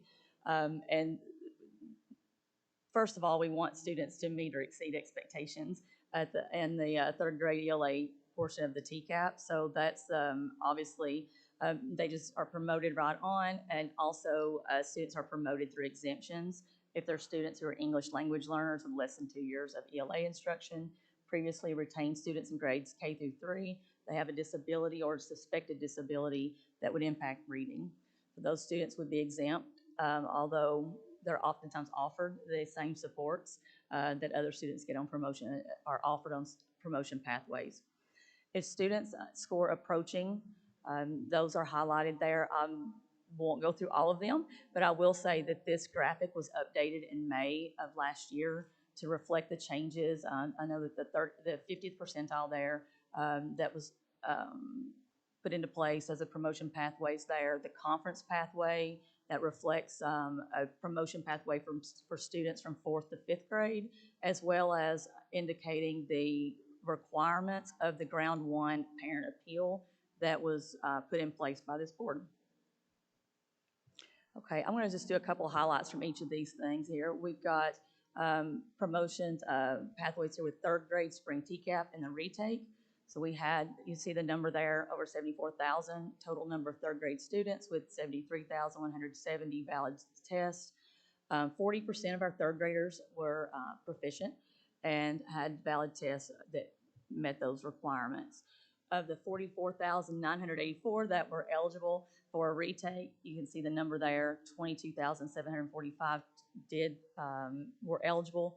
And then that resulted in an additional 3,274 additional 3rd grade students that reached proficiency to be promoted into the 4th grade. Okay. In addition, we talked about exemptions here. You all can see the 5 types of exemptions that are available to students, and the most common exemption that was used here for a promotion pathway was the students with a disability that impacts reading. Another promotion pathway is through parent appeals. And so this is what you're seeing here. This is available for students who scored approaching on the ELA TCAP. It had to be approaching. And this is the ground 1 parent appeal that requires the student to have scored at or above the 40th percentile on the Universal Reading Screener, and other requirements established by the board. You all can see that, and that resulted in 2,895 students being promoted. And then the ground 2 appeals is a catastrophic situation that parents were able to appeal that as well. I will say that the number of those ground 1 appeals were decreased, but when you look at the total number of students that were promoted on the 50th percentile pathway and add it with this one for the parent appeal for ground 1, it's similar as what we had for last year. Okay, students can also meet adequate growth in summer programming if they scored approaching. This represents a 5 percentage point increase on the post-test from the baseline score. And we had 1,124 students to meet that mark and also maintain 90% attendance that was required. We have several qualifications and tutoring pathways for required tutoring in 4th grade. You all can see those there. This includes the 50th percentile pathway through the Tennessee URS. There is no requirement for adequate growth. If you all remember, that is an individual adequate growth projection there that students are required to meet for some of the pathways at the end of the 4th grade. Students who score below on the TCAP assessment where they could retake the assessment, they were required to come to summer programming, summer learning camps with a 90% attendance rate, and participate in required tutoring for the whole year. And then they had the 4th grade adequate growth requirement as well. All right. Okay. All right, so students who required tutoring, they re-enrolled in 4th grade. They were promoted on, started 4th grade, received tutoring for the entirety of the year. Those students this is some data that I think is important. It reflects the number of students.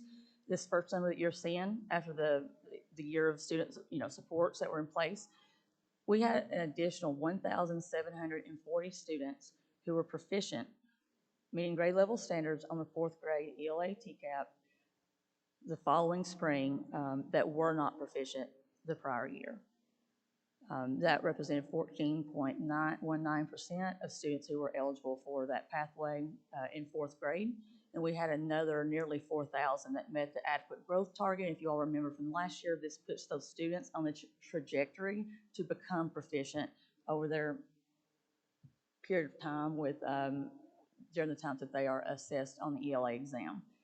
And then finally, we have students that were promoted through the conference pathway. If they did not meet adequate growth, you all can see that number represented there. Okay, so this is the summary of all of the information that I just mentioned.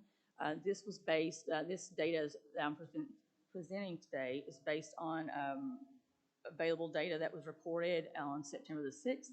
And then also this is before any kind of accountability protocols were applied.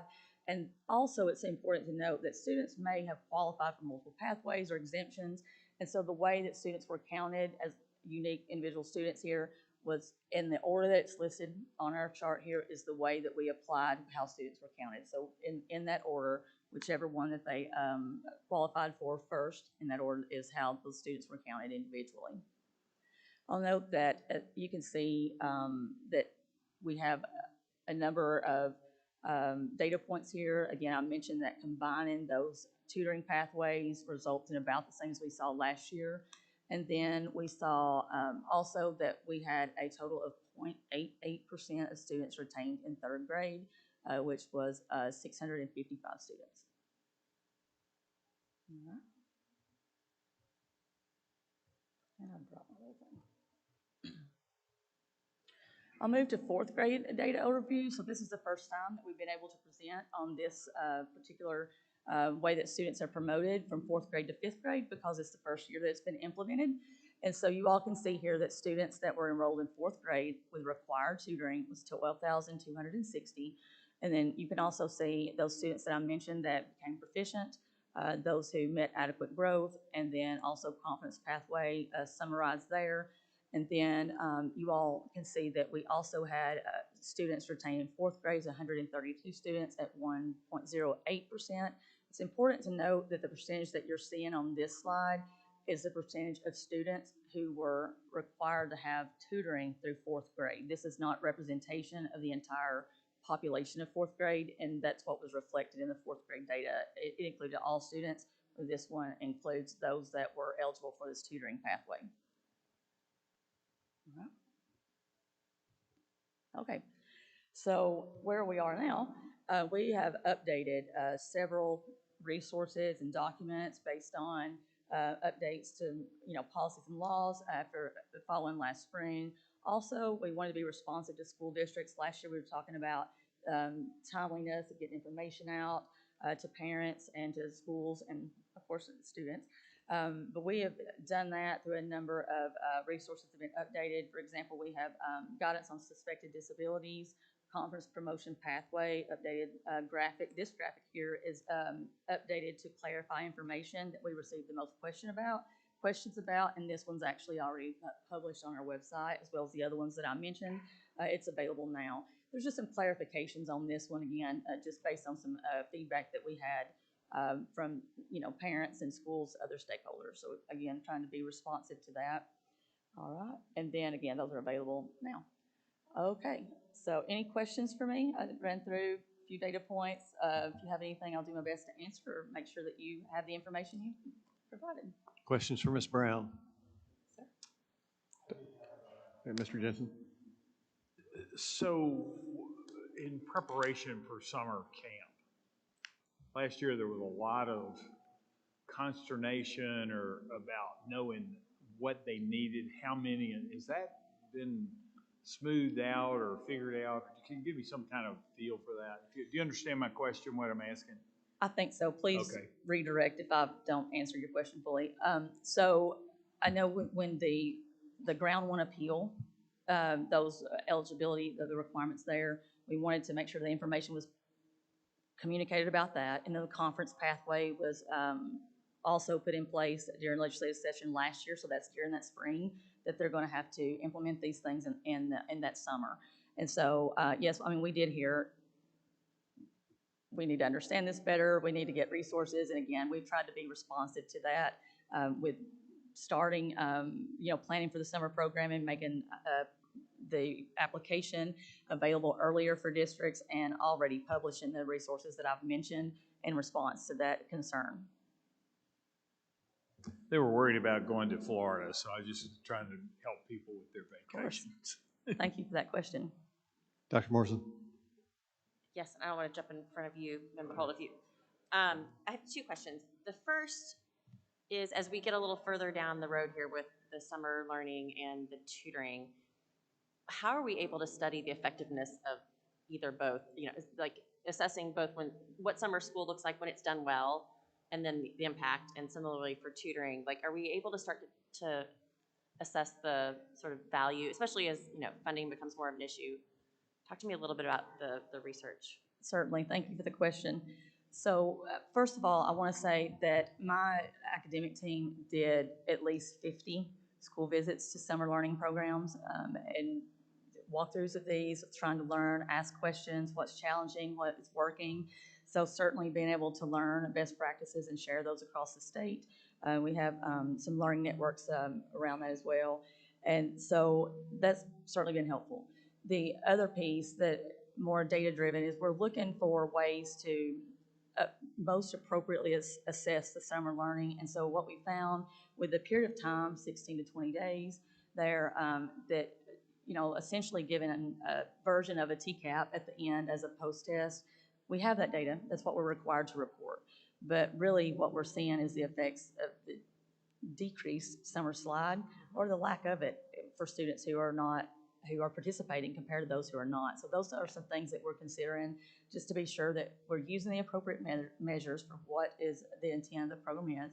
And also we saw increases in attendance too, and I think that districts have adjusted, school districts have adjusted to appeal to students and while keeping the rigorous instruction with the ELA and the math. So we're seeing, increases in that too. And overall with tutoring, we have done some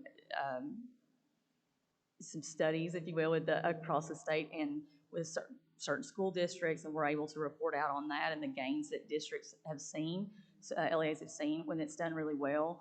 And we have our tutoring convenings and networks that we do there, share best practices. So we are hopeful that we're looking closely now and upcoming with this fourth grade piece where we know that tutoring is required, it's high dosage, low ratio with fidelity in those places and how we can replicate that. That's great. No, yeah, in the summer learning, that makes sense, and it's exciting to see that there is, between the spring and the fall ERS administration, some gains to go into summer school. And I agree, if you see attendance increasing, that I think speaks to the value maybe that families are finding in it. So that's encouraging. And so I will say too, I always take the opportunity to say that when we see the gains we've seen in third grade proficiency and the year-over-year gains in fourth grade, the decrease in the number of students on those summative assessments that are scoring in that below category, I think that's important to mention too, that students who are in the below category, that they're moving, and we're decreasing those numbers of students and what they know and are able to do in reading. So that's encouraging, and I'll add this, the commissioner emphasizes it's not one size fits all. It's a combination of the things that we've done with, professional learning for teachers and summer programming and tutoring, and those things customized for those students to see the gains I think that we've seen in Tennessee. Yeah, thanks. Thank you. Mr. Holt. Thank you. I've got an observation and a question. So can we go back a couple of slides to the fourth grade data? Maybe. I'm trying. I don't want to break it. And if not, I'm happy just to make the observation without it because we all saw it.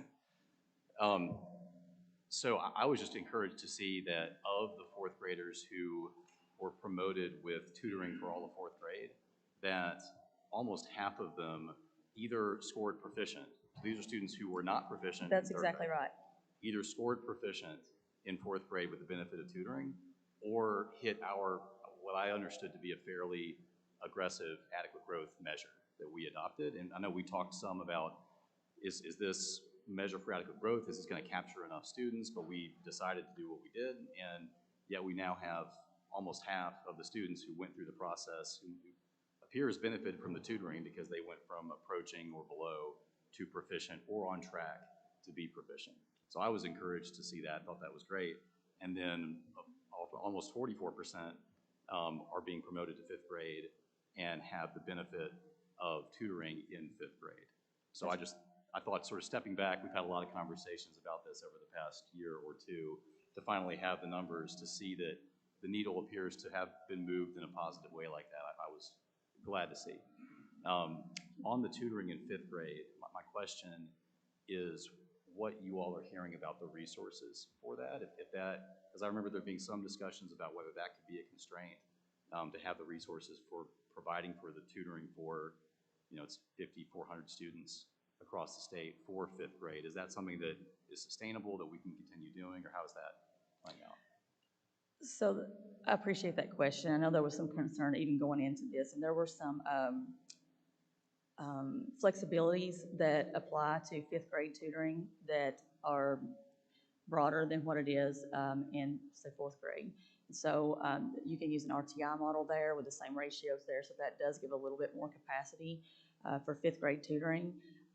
So I do think, districts have worked with an RTI model for a long time, and I think they are prioritizing these students and seeing the gains that it has when it's done well. So I want to continue to work with our school districts, of course, and evaluate that and continue to support sustainability efforts and guidance and best practices that are being done. So is the fifth grade tutoring not necessarily the same high dosage, low ratio? It is. And in fact, it's not meeting the 1-to-3 ratio that we have for in place, but it does expand the ratios to meet the RTI, which is a little bit more 1 to 4, I think maybe 1 to 6 perhaps. And there's some flexibility there, depending on the amount of time and frequency that's offered for RTI and what's being done there, so they can meet that requirement with a little bit larger ratios. I'll also say that the research that our tutoring is based on does indicate that those smaller ratios are more effective in the lower grades. And of course, you want to keep it as small as we can, but still effective in the upper grades if it is just a little bit more than the 1 to 3. It can be done 1 to 4, and maybe a little more, but we don't want to go too far beyond that. Great, thank you. Thank you for that. Ms. Maxwell. Thank you so much for this information. I just have a wondering, out of the 655 third graders that were retained and the 132 fourth graders that were retained, are there plans to look at the effectiveness of that retention? Meaning, did they still maintain the same growth level or exponentially, grow? Just a thought. I would be curious, in the future to see what happens to those students that were retained and what their academic progress was. Of course, because you do want those learning supports in place, really effective supports in place for students who are retained. And so we want to look at that students actually that were retained in K2 as well as in third grade, and they are required to have a tutor assigned to them, so that is going on there. And I think you're right. I think it's a great question, and we will certainly maybe look at some longitudinal things. I'm looking at David Laird back here, to help provide information on that going forward. Thank you so much for that. I had a couple of questions. First, let me say that your flow chart is the best way I think I've seen to show the various pathways, taken something very complicated and you made it as very as clear as it can be made. So let me thank our comms team for that. They have worked and worked to try to get it to one page. So I appreciate that, and I do think it's certainly concise as we can get it. I understood it. So perfect. No, thank you for that. And also, all the data that you're getting is very good. It's going to provide good information in the future. I did have one question on the data. I think it said we're like 500 students who didn't re-enroll, or some number of students didn't re-enroll, and some number districts didn't report. So first on the questions districts didn't report, why didn't they report those students? And then on the ones who didn't re-enroll, was the percentage of not re-enrolling of the ones who were obviously on the borderline, was that greater than the percentage of just normal, the typical student who didn't re-enroll? So both of those, thank you for those questions. So I can say that I'm going to make sure that I get both of them. So I'll start with this last one with the re-enrollment that you've mentioned. So we've not done, I'm aware of, analysis on re-enrollment rates across grade levels. But what I can tell you from the data that I have is compared to last year, we had students in 2023 that were not enrolled in a Tennessee public school for the following fourth grade at 2,296 of those students, and then this year it was 1,898 students with a decrease in percentage as well. So we do have that data, and I looked at the data from 4th to 5th. I thought I might be able to compare that, but that's a different count. It's the students that are eligible for tutoring, so I can certainly follow up with you with that and let you know how that trend Yeah, that might is. be interesting to look at to see Certainly. if there's an abnormal percentage that didn't re-enroll that were in that group of students versus just a typical non-re-enrollment. I think the other question you had, I want to make sure I address what you... Why the districts didn't, you had several hundred that districts didn't report, so why wouldn't the districts report? So some of the challenges there, first of all, September 6th, when they come back into school and they have this period to get the information to us. So we did work with districts, really quite literally reaching out to get us the best data that we can in the time frame we were asking for it. So some of the challenges that we heard about were students that changed school districts over the summer. And where those students enroll at. Do we have the information of what pathway that they are on? And so we had some missing information there, or, you know, calls back like, okay, wait a minute. So this is the information we have now. So we continue to improve that data quality and actually look at ways that we can streamline that or capture that in other ways, because it's district re-rostering of students and how they were either retained or promoted, reported back to the department. That's helpful. Thank you. Thank you. Any other questions? All right, Mr. Laird.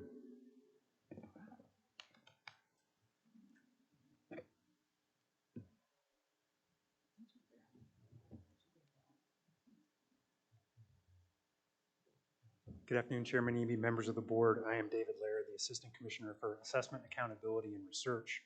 I'll start just by adding one other brief observation about the summer slide analyses. As we were doing that work, we were looking at different levels of camp participation, trying to figure out what it meant to have participated. We were really surprised to see statistically significant differences in students who met 50% of camp attendance versus 80% camp attendance. We're only talking about 16 to 20 days, and getting from 50 to 80 actually made meaningful differences. So even just attending a few more days of camp, it didn't wildly swing the results, but we did find statistically significant differences with just a couple days of camp. I am here to chat about an overview of TCAP results for the 2024 school year. As this data has been publicly available for a while and we have a packed agenda, I will move pretty quickly, but I'm happy to take questions and elaborate as needed. This chart presents overall ELA performance over time. This is all grades 3 through 8 ELA performance. We continue to see positive results. Performance, the number of students meeting high expectations, or the percentage of students meeting Tennessee's high expectations, is 38.9%, and that is an increase of 1.8% over the prior year. The highest gains were observed in elementary grades. 45% of students in grade 4 were met or exceeded expectations, while the lowest level of performance is in grade 8, where just under 30% of students are meeting or exceeding expectations. For math, we see similar overall levels of performance. 39.7% of students met or exceeded expectations last year, which is a significant increase. It's almost 6% increase in year-over-year results.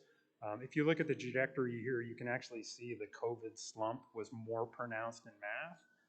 We did not dig out as steeply as we did in ELA, but we are ultimately catching up, and now math performance in 3 through 8 is actually just slightly exceeding ELA performance overall. We also see similarly lowest levels of performance in these grades is observed in 8th grade as well, where only 34% of 8th graders are meeting or exceeding expectations. Science performance is a little bit more positive than we see in other grades. 44.2% of students are proficient or meeting exceeding expectations in science. Again, just over a 1% increase. Similarly, and this is a bit of a trend, highest overall performance in science in the middle, or in the lower grades, is in grade 4, 48% of students meeting or exceeding expectations, and again, grade 8 is the lowest of those assessments, with only 40% of students meeting or exceeding expectations in science in grade 8.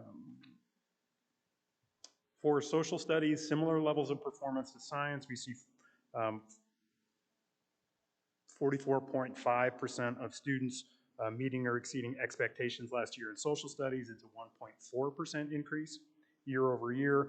And again, 8th grade is the lowest performing grade of our ACH tests, but still 41.6. The gap in social studies in 8th grade is not quite as pronounced. U.S. history performance also would probably be the lower performing of our social studies tests, with only 39.5% of students passing the U.S. history test. But that in and of itself is still a 1% increase year over year.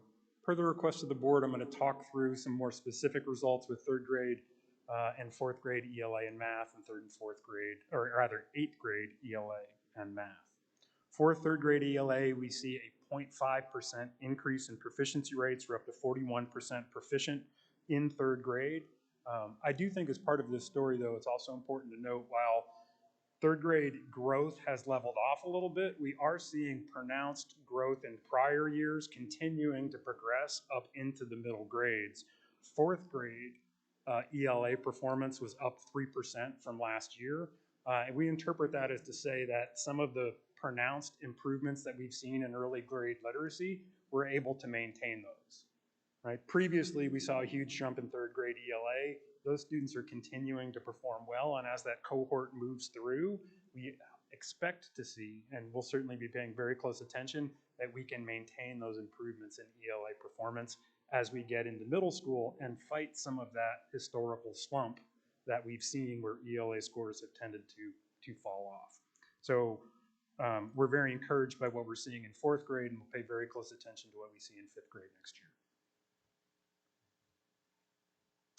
In terms of subgroup performance, I'll provide just a little bit of an overview because we see very similar trends in third grade ELA in math and eighth grade ELA in math. The essentially performance gap for students with economically disadvantaged does seem to be closing to a modest extent. The economically disadvantaged subgroup's growth is outperforming the growth that we see statewide for all four of the charts that I'll present. However, the students with disabilities, unfortunately, is in the opposite case. We're not seeing as much growth as we were observing statewide, but they are at least growing to some extent in each of the four charts that I'll present.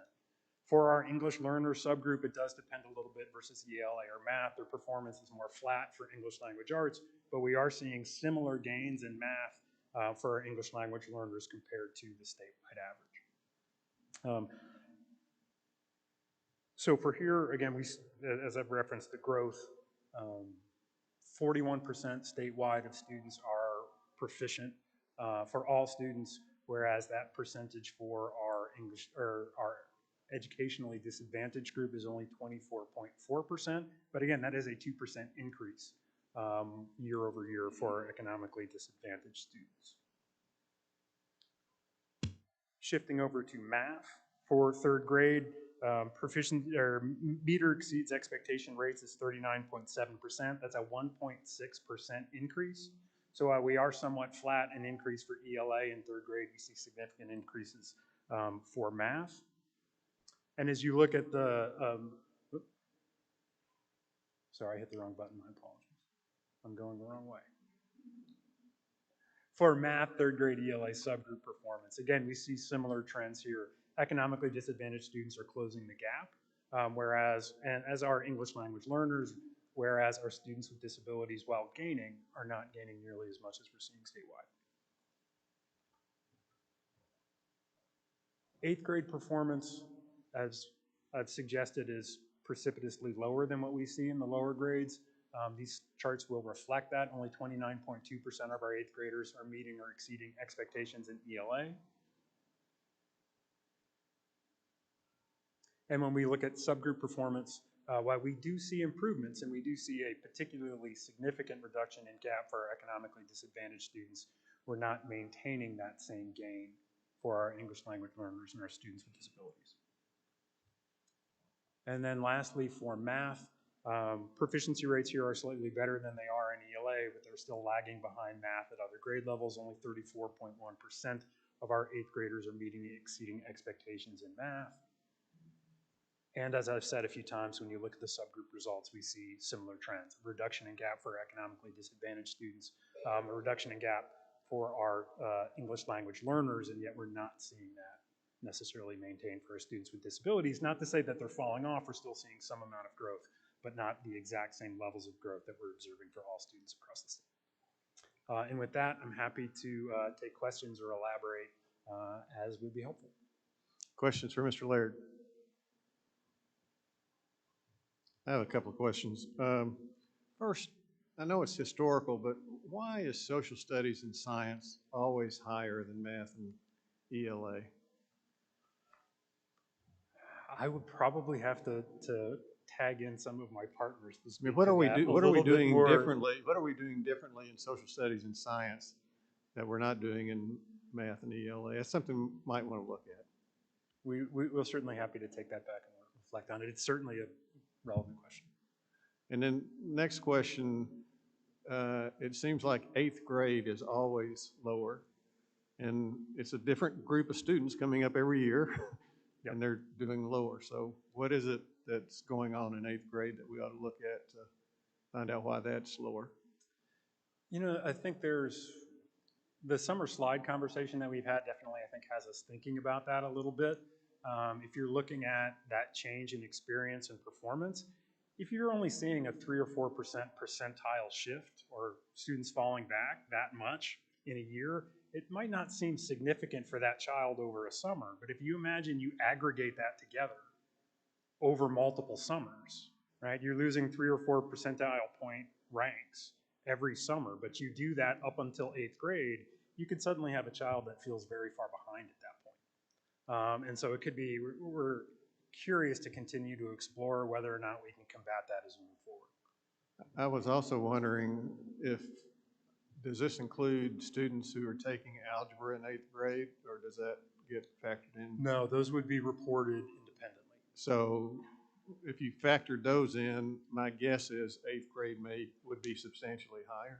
Algebra 1 performance has historically outpaced the 8th grade. Generally, they're stronger students that matriculate into that class. So that might be something that you think about in your reporting, because I think it does give a false lower rating than what's actually happening in our students. So it might be worthwhile looking at. And I'd say the only reason we're leaving them out is the historical trend with our new algebra tests. We couldn't report that historically, but we will be able to do that next year. Thank you. Any other questions? Hey, Bob. I just Yes. wanted to follow up. So just a couple of things to also consider. We have to remember that our pandemic kids are now in middle school. So there's going to be some cause and effect there. And if you look at, across the United States, or the NAEP scores, everything flatlines right there at 8th grade.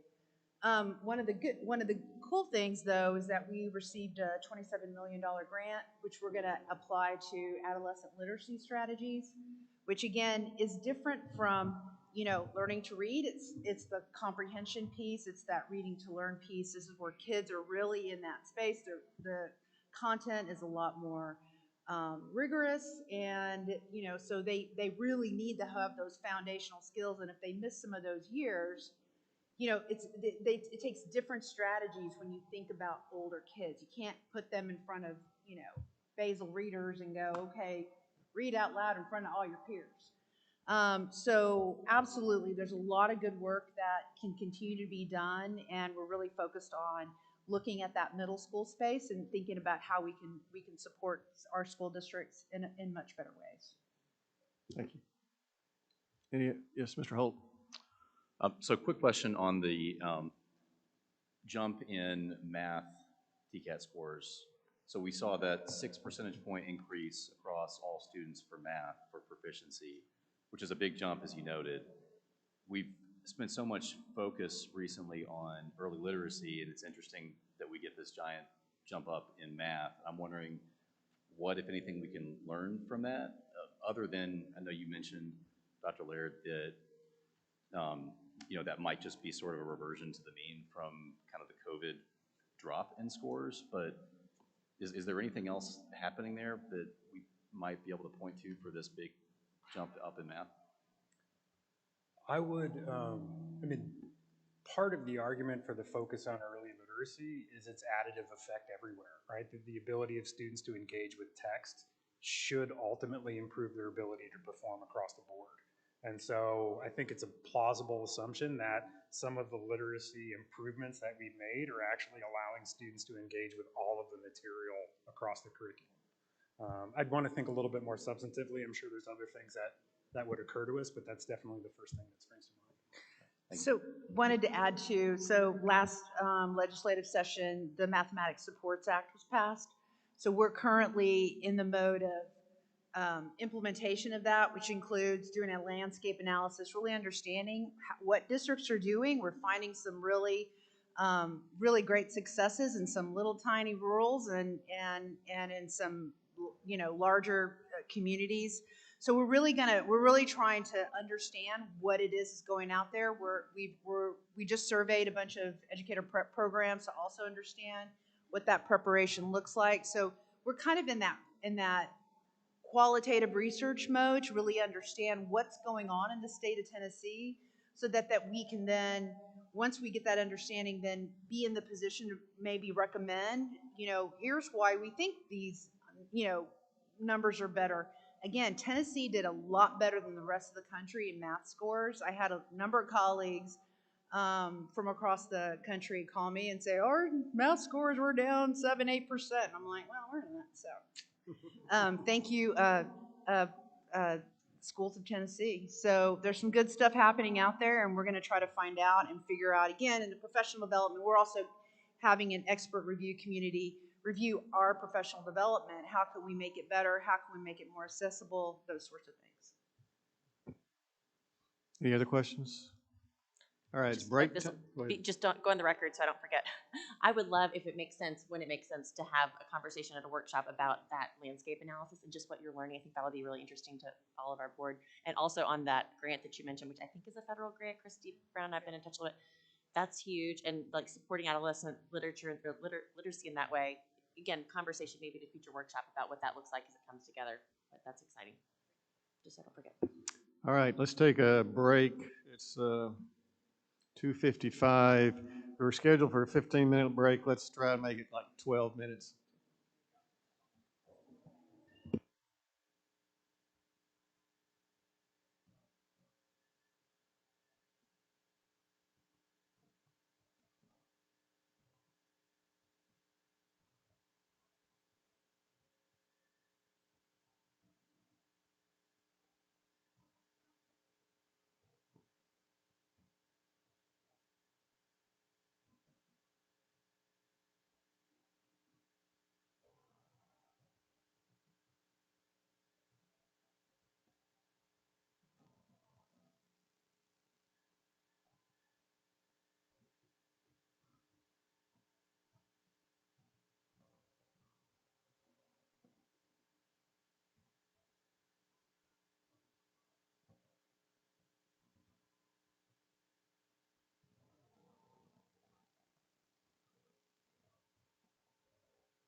2 minutes.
Let's get back together. Next is State Accountability for Opportunity Charter Schools, Dr. David Laird, Mr. Jonathan Crystal.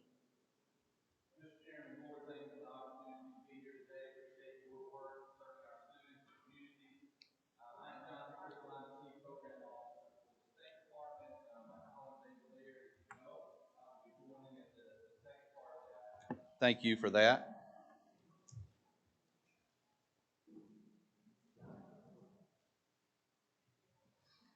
One second.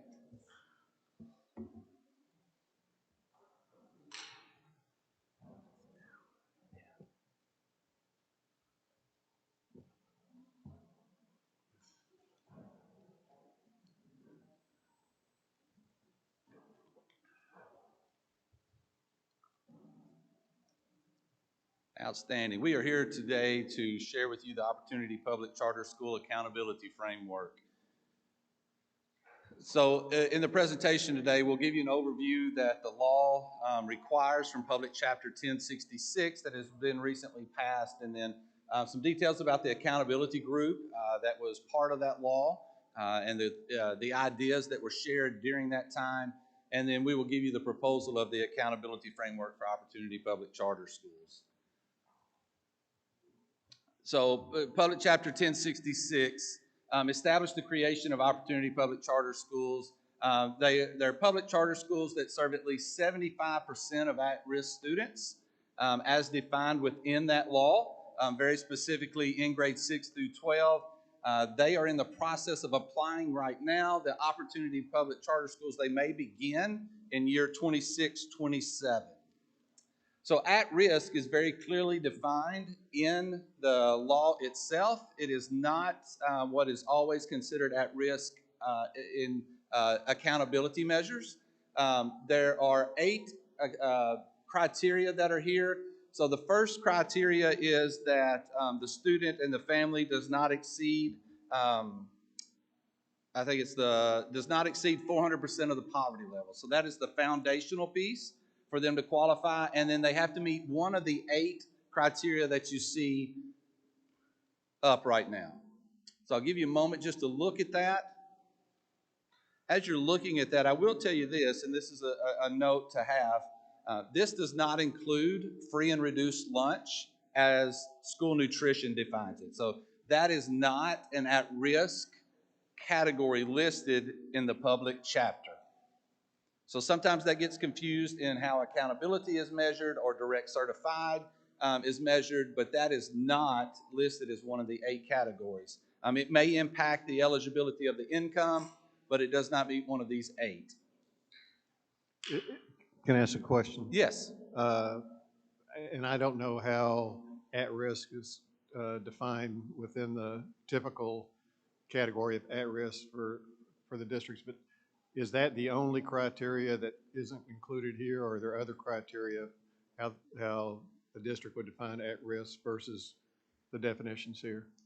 So the at-risk, David, please help me, is identified in accountability would be solely based upon income.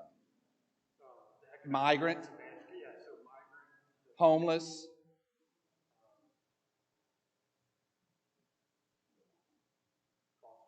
foster care. There are the four.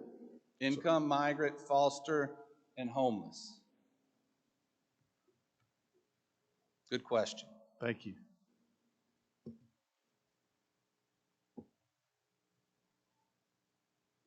So the accountability framework requires the department to recommend to you and then for you to adopt an accountability framework. The charge that we had from the law was, one, to create an accountability working group and to gather feedback from various stakeholders. We've done that. We had a really great meeting the first time, and then we've come back and presented what you will see today to that group for additional feedback. In developing the accountability framework, the department considered the modifications to the current accountability system, and then taking into account what we believe the intention of the law was, to bring to you something that varies from the current accountability system based upon the feedback that we received from the working group. We believe those two things were the intention of the law. And so we bring that to you today to have the opportunity to review that and ask questions about that. So the considerations in the context, school accountability varies across states, obviously. The purpose of Tennessee's A through F serves two purposes. One is to tell through growth how schools are doing. Are you making an impact? And it was fun to listen as a former principal today to hear our principals stand up here and tell the changes in the growth that they are seeing, not only the growth in academics, but also the growth in achievement, which is the second part of the state's accountability model, is to tell the story to parents and to children and to schools and to communities. What are the outcomes being produced? So the accountability model as it is currently designed is to tell, yes, our students are growing, and here's the ultimate outcome through achievement. So the novelty of this approach, the department's ability to model the recommendations, was very limited. Obviously, there are no accountability public charter schools that are in existence. If you look at the 8 criteria that make students eligible to be considered part of the 75% for an opportunity public charter school, we don't have the ability to mark some of those. So we don't know if a child has been through an abusive situation that's been documented. We don't know if somebody's been pregnant or is a parent. There are things that are included in this accountability model that make a student criteria wise eligible to be considered at risk for those 75 that we can't mark or we don't track. So our data and assessment team, our assessment, accountability, and research team try to go through that, and David will do a good job of explaining exactly what comparative models we tried to pull, but we just don't know. And so in that, what we want to do today is present to you a framework, but also present to you with the understanding we intend to come back and have this conversation with you again in 6 months, 8 months, a year, whenever it is feasible to say, we now have an opportunity charter school. We know who they are. We know who those students are. We know what the 25% that are not at risk. What does that look like? How are they programmatically serving these students? And then we can bring back to you the data to really have a deeper discussion of what an accountability framework long-term to do both of those, to say schools are effective and schools, here's the outcome of students that are being produced. And within that, we will, once we have a accountability framework approved, we will go back and look at the performance framework for charter schools or for opportunity charter schools and what that framework looks like. And a lot of the feedback that we received from the working group, if authorizers decide to follow that or pursue that or think those are important, they could put those in the model framework, not necessarily the accountability framework. So I want to make sure I distinguish those two for you as we have this discussion. So for the accountability working group. Question? Yes. So because this is new to Tennessee, but I think other states have done similar things. Has the department looked at how other states hold these opportunity charter schools accountable within their framework? Yes. The unique circumstances in Tennessee is that the way that the Opportunity Charter School is outlined in public chapter does not align with a lot of other states and the data of schools that will look similar to this, because they mark those as alternative schools. And so accountability, if you read the laws that go with those alternative school models in different states, it is defined differently in statute for alternative schools in Tennessee. So alternative schools in Tennessee are defined as a short-term placement. It's never designed to be a long-term placement. Alternative schools in Tennessee do not receive an accountability mark because of that.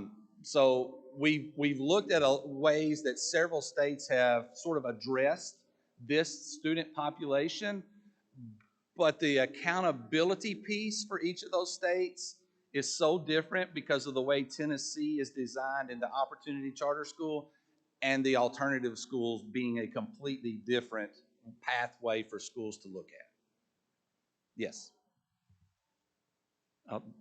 So the population, though, for these opportunity charter schools is going to be the same type of population that other states have for alternative schools, correct? I mean, this is a 75% at risk, with that largely being, I mean, we looked at the categories, but chronic absenteeism is one of the, I assume, main categories that will factor in for that.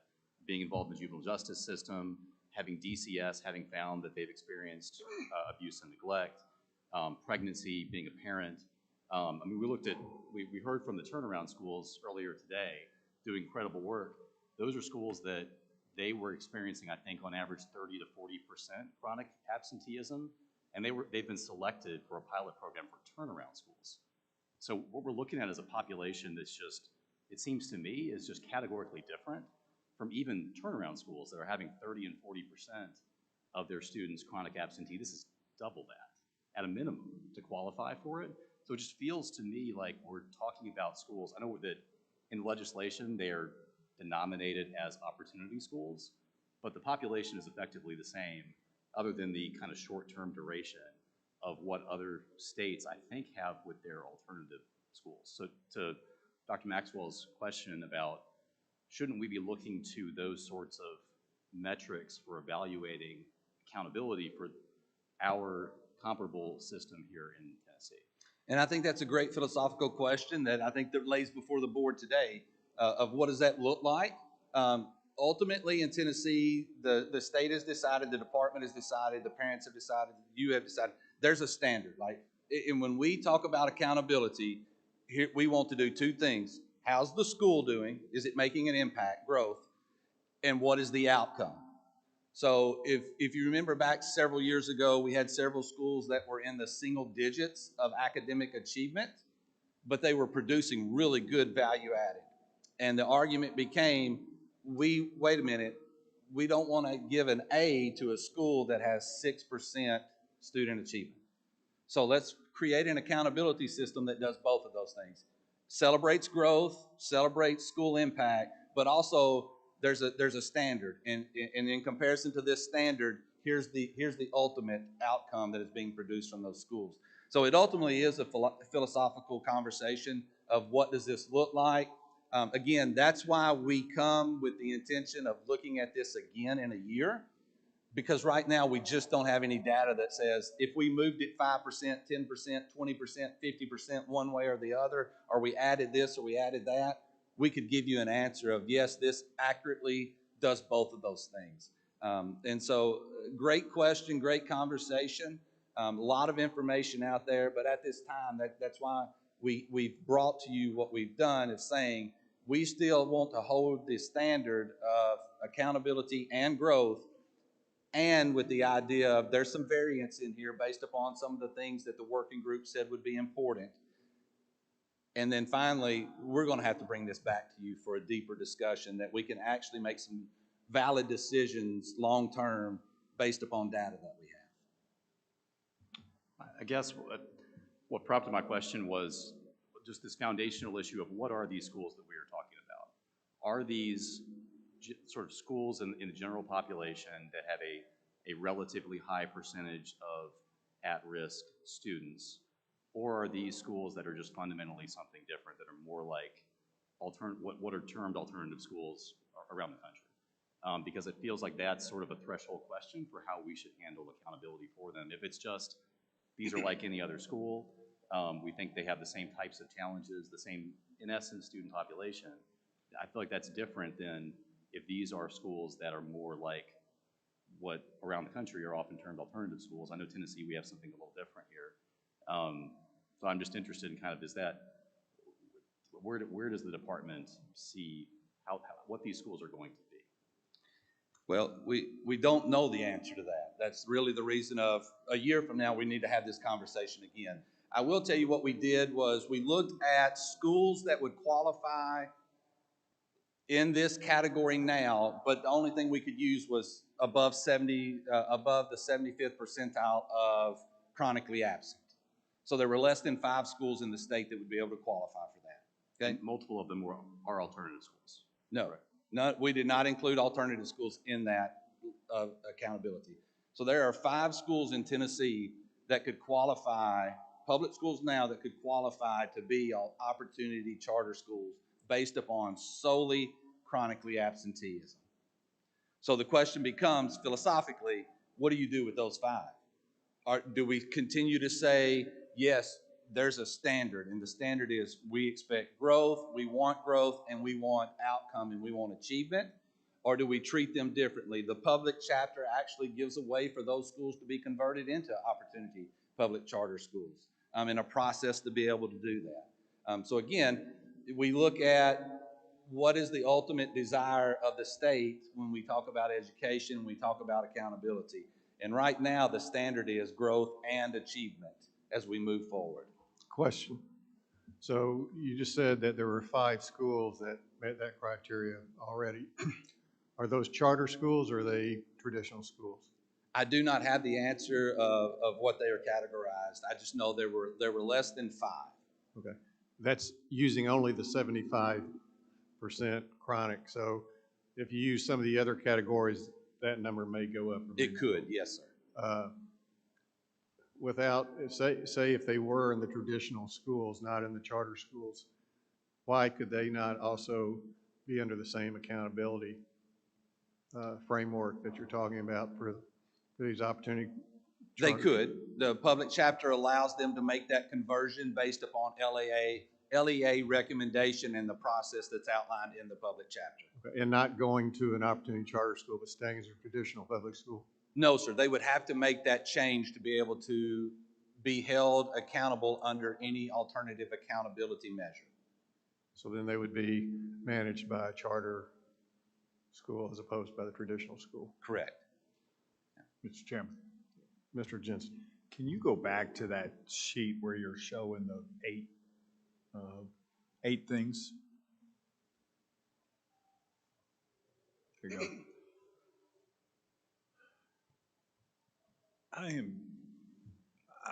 I may just be missing this, so bear with me. But what I'm reading is that a household income that does not exceed 4 times the federal poverty. Hypothetical. You have a household that $1 over that, or $10, or $100. Then I've got any one of the other 8.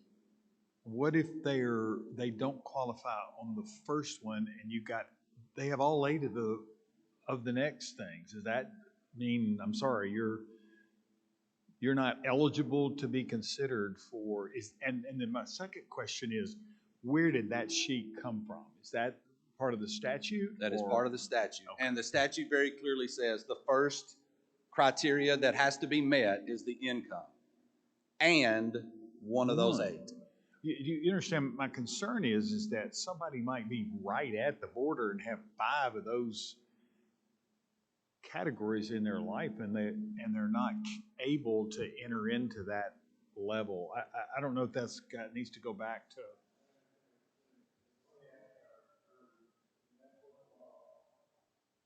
I understand what you're saying, but maybe Ms. Suppay can if that's what the law says, I don't think that would be anything that we would have a choice option for at this point in time. Is that correct?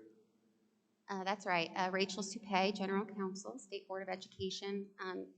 To echo what was said, this is set in statute that the student must not only meet the income requirements, but also one of the additional criteria. To your point about perhaps missing it by $10, you know, I think it's a valid concern. I think there's other areas in the Tennessee education laws where we do look at income levels, you know, as a test for whether a student might be eligible for a certain program or scholarship, for example. So it is, you know, common to set a threshold for this kind of thing, but I think, you know, the concern could be addressed by the legislature if they wanted to do that. So if it's the law, I hear what you're saying. I mean, I understand that, but it does not seem like, if I've got a student that's got 6 out of 8 of below in the boxes, and I'm sorry, you're $5 over the poverty level, but you can't be a part of it. So again, it's an objection. I don't know that I make it to anybody, but it just concerns me. Mr. Holt and Ms. McIntyre. And just real quick, because Mr. Jensen and I had the same concern, so I Googled what the federal poverty level is, and if for a household of four times that, it's going to be over $100,000 a year.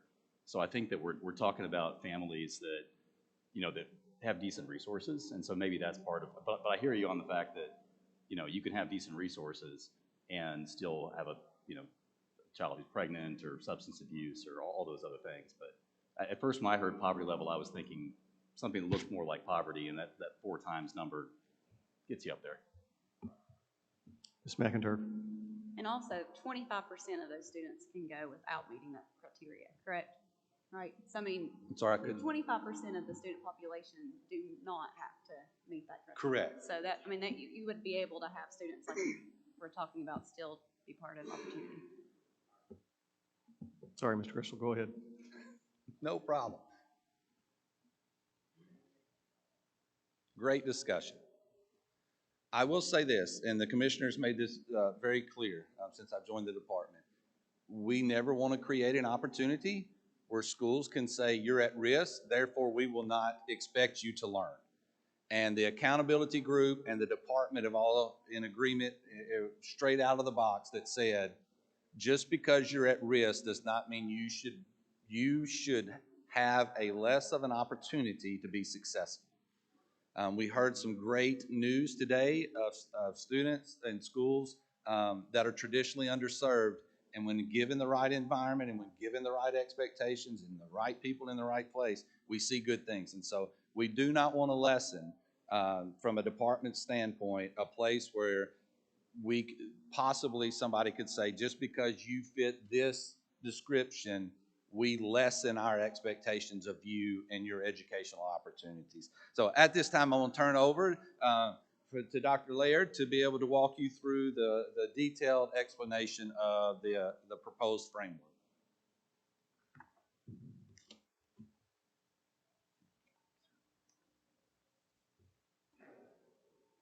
Good afternoon, Chairman Eby, members of the board. I am David Laird, Assistant Commissioner for Assessment, Accountability, and Research. And I'm going to walk you through the larger part of how we propose doing opportunity school accountability and some of the detail, but I'm happy to adjust as necessary and take questions at any point. This slide sort of depicts, I think, what are the large pieces of how we envision modifying our existing accountability system to better suit these schools. And I do say that very intentionally. Per Jonathan's comments, the department's intent here is to find a version of our letter grade system that is more appropriate for these schools. We just released the letter grade system last year with a very specific intent to essentially rebalance how Tennessee had done accountability previously. Our accountability system prior to the release of this version of letter grades was heavily focused on being sensitive to the impact of the school in a year, right? It looks predominantly at the movement of students in a year's time. How has the school changed the trajectory of kids? Our letter grade system does something very different. It still attempts to speak to growth and impact, but it also attempts to speak more directly to communities and to parents about what is actually being produced for kids. So a strong piece of that is the impact of the school, but another piece of it is to what extent are students in that school actually achieving the benchmarks that we know are critically important.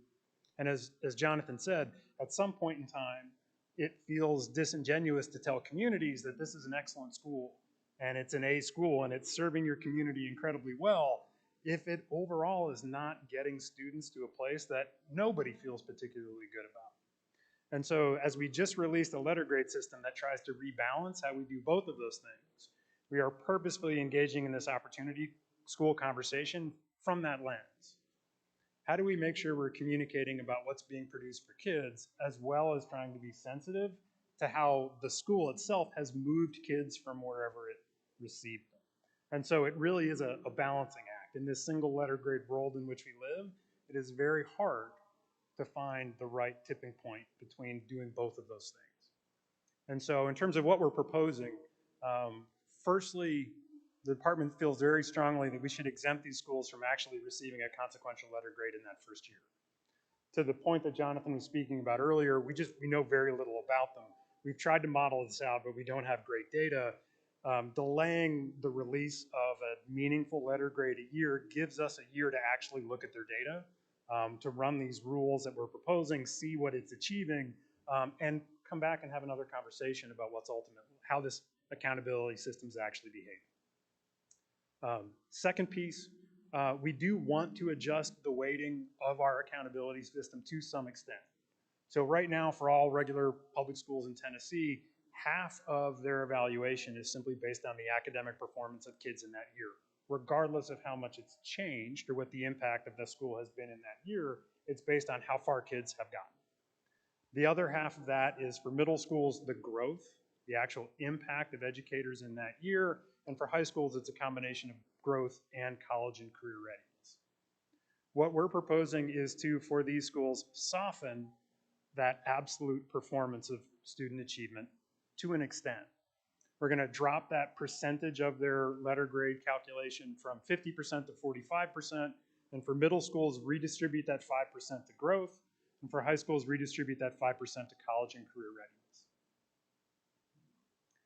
The third sort of large adjustment, sort of cornerstone of what we're thinking about, is we would think of this as a continuous enrollment weighting adjustment. And we would factor this into all of the indicators in the accountability system that we could. And so at a base level, what we're suggesting is that we would change how we calculate achievement. We would change we would change how we would do growth where we could. We would change how we would do college and career ready, and give additional weight in all of those indicators for students that maintain enrollment at any of these opportunity charter schools and ultimately are successful. So if you imagine how we'd adjust the achievement indicator, 45% of their letter grade for these schools. It's a simple calculation. It's the percentage of students who met or exceeded performance on the test over the total number of kids. If a child is enrolled in an opportunity charter school for 1 year, and that child meets or exceeds expectations, they'd count once in the numerator and once in the denominator. However, if that child comes back for the second year, and in that second year, they meet or exceed expectations, we would actually count that child twice in the numerator. Just getting these kids to come back and stay engaged with with a school is wonderful. That's what we want these schools to achieve. We want them to be better at this because these are kids who've had major life disruptions. However, we're not going to lower the bar of what it means for these students to be successful. So we want to try this. We want this to be impactful. We want it to be meaningful. Doubling the weight for a child who's been enrolled for 2 years is potentially significant. We'll also go as far as if they come back for a third year. So if they show up in 6th grade and they stay till 8th grade, and they ultimately they meet or exceeds expectations in 8th grade, that child would count 3 times in the numerator of the calculation. And we would do this for the achievement indicator, but we would also do this for the college and career ready indicator. So if they maintain connection to that child ultimately becomes college and career ready through a variety of different pathways, that child would count more in their college and career ready rate the longer they were able to maintain that connection to the student. Please, Ms. McNamee. Go back to the pie chart, please. Oh. So that is the traditional framework. Yeah, what you see here on the right is what we traditionally do. So for your proposal would be for middle schools, 45 achievement, 45 growth, 10. And then high school, 45 achievement, 30 growth, 10 growth in the smallest 25, and then 15 for college career. That is correct. Just want to make sure. Thank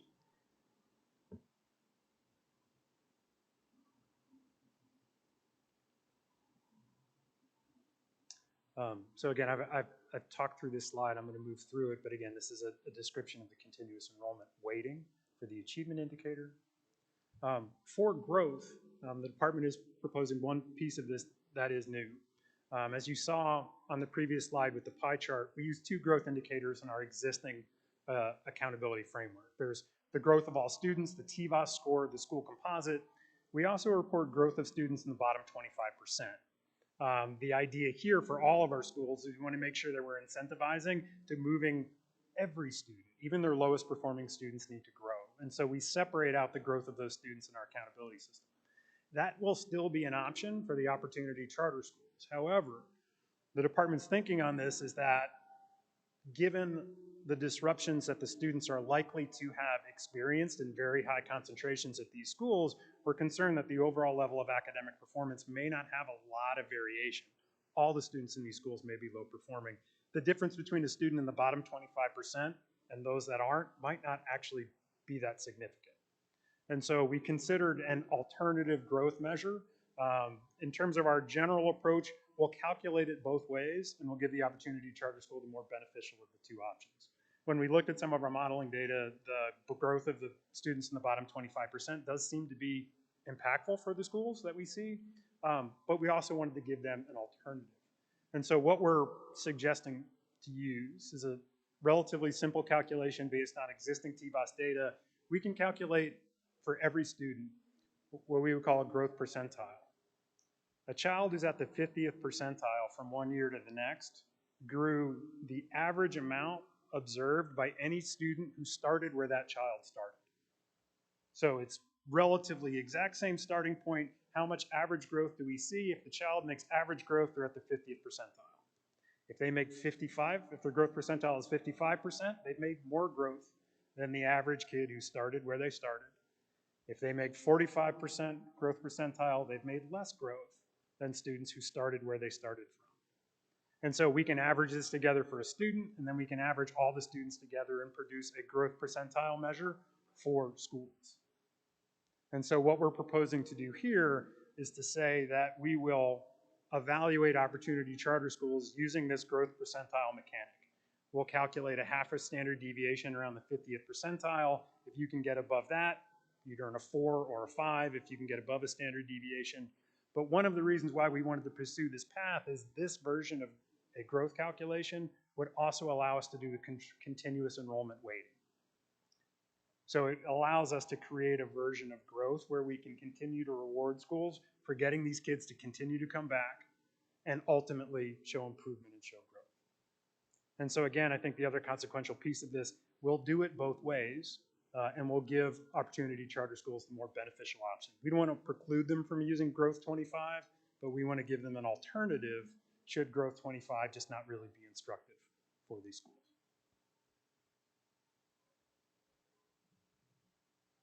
In terms of the college and career readiness indicator, as I've already mentioned, we'll use the continuous enrollment weighting for that, but there is one other specific adjustment for here.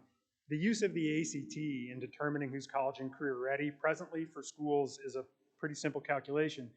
A student has to achieve a qualifying score 21 or higher to achieve college and career readiness through the ACT pathway.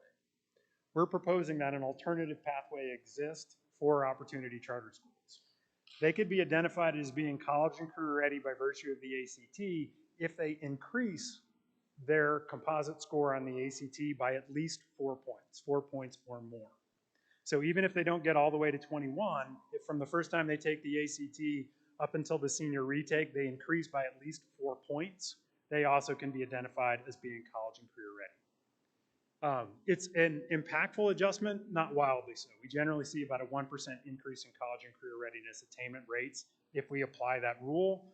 We would expect and are hopeful that given the programming associated with opportunity charter schools, that they could do even better in that space. So it does not change things dramatically. I don't want to oversell the impact of the adjustment, but it's also consequential as well. Please.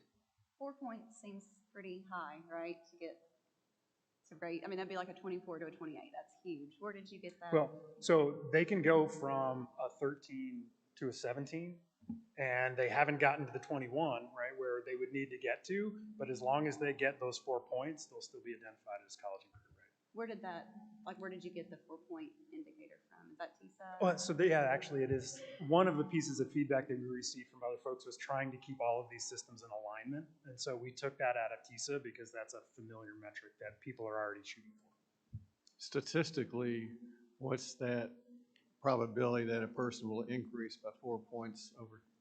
We see about a 1% increase in attainment rates if we apply that rule over and above, in addition to the 21 rule that we have now. You get about an additional 800 students across the state make that benchmark, but don't make the 21 benchmark. 800 out of how many? We have, in a graduating cohort, 70 some odd thousand. It's not a big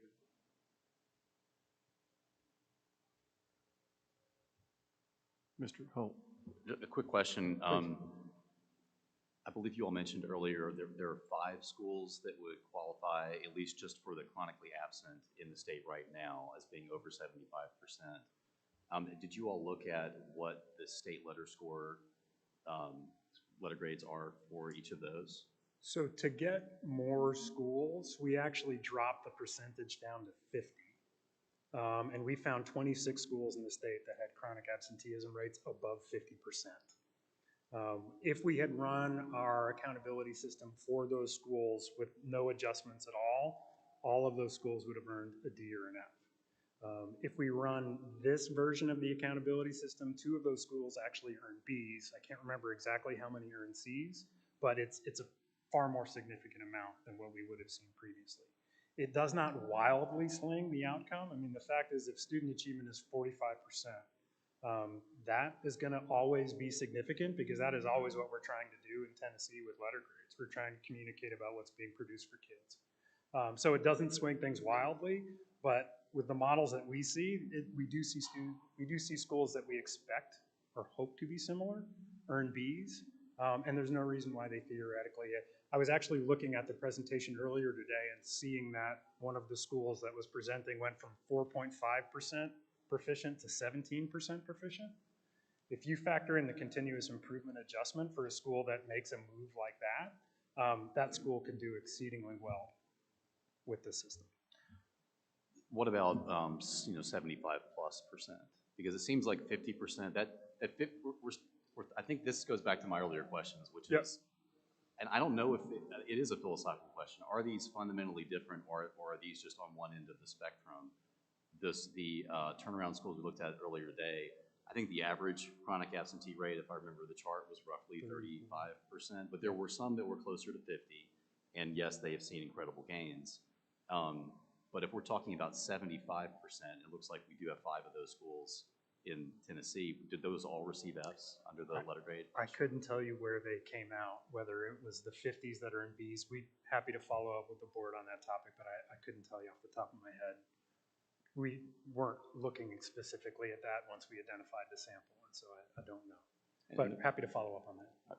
Thank you. The reason for my concern is my understanding, and I'm not incredibly well versed in the history of legislation, but was that there was a desire to potentially bring in innovative models and operators into this space to kind of improve this especially high at-risk school set that we have in the state. And if these schools, just given the extremely challenging students group that they are serving, are very, very likely, even if they're run incredibly well relative to expectations and peers in Tennessee or nationally, if under this proposed accountability system, they are very likely to get a D or an F. then are we going to be fulfilling the intent of the General Assembly in this law in attracting high-quality operators to come and innovate and succeed in this space?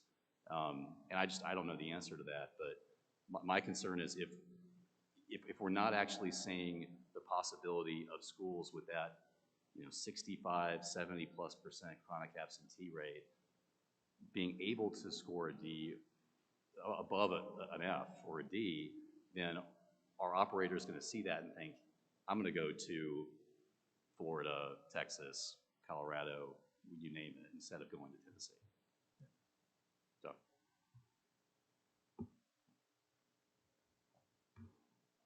Dr. Morrison. This may be as good a time as any to jump in. Thank you, Dr. Laird and Mr. Griswold. So I think it's a fair point. I've also been wrestling with this in terms of the other sort of pieces on the chessboard. So we've got the accountability framework, which the board will come together to vote on at a special called meeting in December. Then we've also got the performance framework and the application, which, again, because of the way the statute was written, these schools are not subject to the automatic closure law. So if they're in the bottom 5% of schools, they will not automatically close like other charter schools in the state. The performance framework is what's going to determine whether or not they stay open. So the application and how we support authorizers in reviewing operators to ensure that we get those innovative operators up and running and weed out any bad actors, that will be really important, I think, to consider. And then the performance framework, which again, maybe we can talk about at some point, is, my understanding is the department will develop a separate model performance framework for these opportunity charter schools. The districts can take and adopt and amend as they want, but that will be sort of the progress measures that will determine whether or not the school stays open. So I think that is also important to remember in terms of ultimately where accountability will fall for these schools, just as we're considering this piece of it. I understand the desire to reach, these at-risk students. But have you looked at the impact of what this program will be on the traditional schools? In other words, you got 75% chronically absent. You said you've identified there's at least 5 schools right now that are 75% chronically absent. So if you reach those students, then one way to reach them, that's what Mr. Criswell said, is to turn those over into opportunity charter schools. So what's that impact on the traditional public school? You're obviously going to get students, hopefully get students moved over, if a charter company comes in and they're going to get students from all over, and that will be an impact. But one thing I look at is your accountability working group that you had there. I saw one public school, traditional public school, and I think that was because that was for a charter part of them. Did we talk to the districts about get them involved in this process? Because I think it will have an impact on them.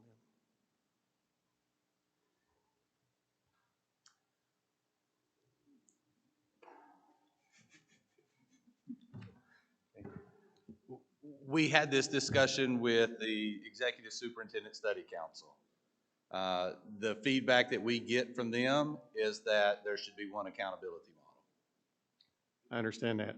And that was this week or something like that. Yes, sir.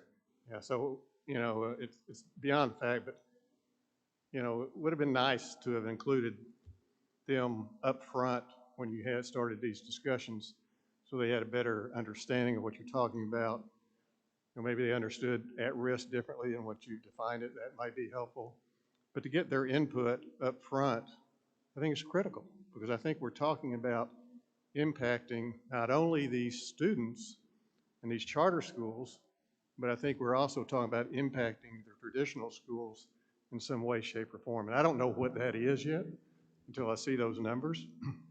But I have heard from several of them saying exactly what you said, is a lot more said they have more than 5 schools out there. I mean, I've heard from more, and maybe it's because they don't define at risk the same way as the statute defines at risk.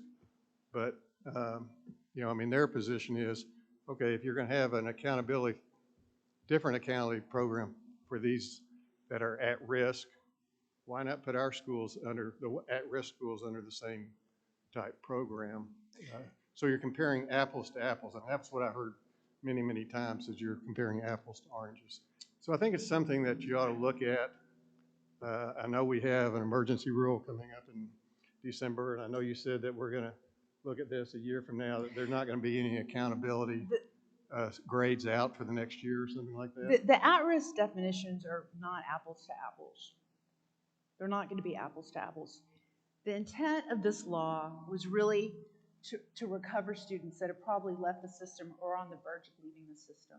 So if you talk about the impact on public schools, they're actually almost going, I mean, where these operators may operate, they're actually going to help them because they're going to be taking kids that are probably in that very bottom 25% and focusing solely on their achievement. We're not talking about taking kids out of public schools that are somehow going to penalize the public schools. This is a very unique student population that is my understanding that is what this community, the charter community that supported this, that pushed this legislation, was looking to do. To again create an innovative way to be able to bring students that are on the verge or out of the system back into the system to give them a future after high school. Many of these kids, if you look at that list, are going to be at a point of very severe disruption in their schooling. These are probably the kids that are, I mean, if they are sitting in an alternative school, it could be disciplinary, it could be behavioral issues. I'm struggling to understand how this would impact public schools as far as like whether it's dollars or student population. It's very likely we're not going to get a whole mess of these schools. It's a very unique student population, a very unique set of curricula and supports that are going to be needed to help these students become successful. So at a 45% achievement level, this is very rigorous for them. Yeah, And I don't disagree with anything you said there, but I think what could have helped greatly, or would help be a better communication, because the comments that I got from the directors was, this week, this is the first week I've heard of this. And so I don't think they've had a chance to look at it to see if in fact it does impact them one way or the other. So I think that's a comment I have, is when we go in and we make these changes, let's get everybody involved in the process. And I'll take responsibility for that too, for the state board staff, because I think together, we'll be bringing the rule. We can take that feedback and think about what outreach looks like, because I do think some communication would help to better define how we're talking about at-risk for the purpose of these charter schools versus how we talk about it more broadly across the student population in Tennessee, because you're absolutely right. I think there is confusion there. So, some homework. Mr. Chairman. Mr. Holt. And I think kind of going back to what I've been trying to communicate is, if we think these schools are just sort of different and we're sort of tweaking the standards, the accountability standards a little bit, that's different from saying this is a unique population. And for a unique population, maybe we need to rethink the standards a little bit more, so that then it's not like we're taking the bar and we're lowering it just a tad in a way that traditional public schools might think, well, why would we do that if these are similar to our schools? But if we're talking about what's really a unique population that's comparable to alternative schools, then maybe instead of comparing them apples to apples to all of and using the same accountability framework with some tweaks that we have for all of our schools statewide, maybe we should look at a little bit more fundamental of a change in how we're evaluating them, if that might have the benefit of then bringing in these operators who want to shake up this system and bring change here, and who might be deterred if they feel like, you can almost get sort of the worst of both worlds, where you've got the traditional public schools who aren't happy because they think, why is the bar being lowered a little bit for this group? And then you've got the people who wanted to come in and start these opportunity charter school, alternative schools, who are saying, well, wait a second, we're going to be a D or an F because it's a fundamentally different population, and we're just struggling to keep these kids coming to school and not drop out and stay out of the justice system. We want them to get like a high school degree and be productive citizens. We're not trying to get them from not being able to read at 16 years old to being proficient in ELA the next year. Like, we can't be compared that way. And so That's sort of my concern is, you know, if we're sort of trying to do it in the middle, like, are we at risk of not doing either thing that maybe we want to do? Good point. Any other comments or questions? I'm sure we cut you off. Go ahead and finish your presentation. Oh, you're done?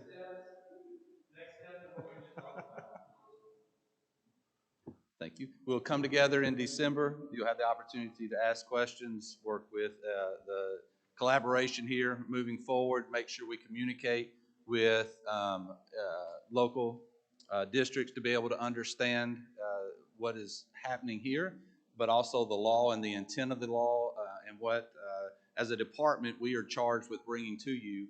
But again, the intent is to continue this conversation, not just within the next month, but within the next year, to make sure that we bring before you what we're charged to do, which is an alternative, an accountability system that's based upon the law, that's based upon the input that we've been given from the working group. And I want to make it clear that the state board, we do have some responsibility for promulgating rules, but this is not a rule that's going to be voted on tomorrow.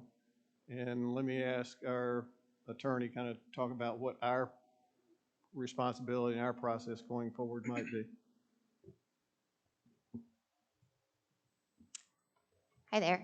I'm happy to give an update on the status of the Opportunity Charter School rule. As everyone might recall, that was passed on first reading back in August 2024. We are now going to have a special called meeting in December, on December 18th, and at that meeting, which will be virtual, we will present to the board an emergency rule regarding Opportunity Charter Schools.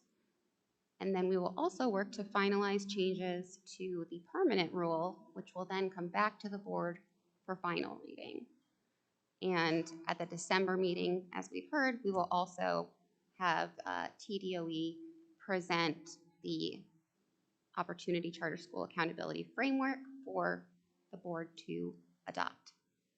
And I'm happy to add any additional details on that update. And so the December meeting is when we would be voting on to adopt the accountability framework. Is that correct?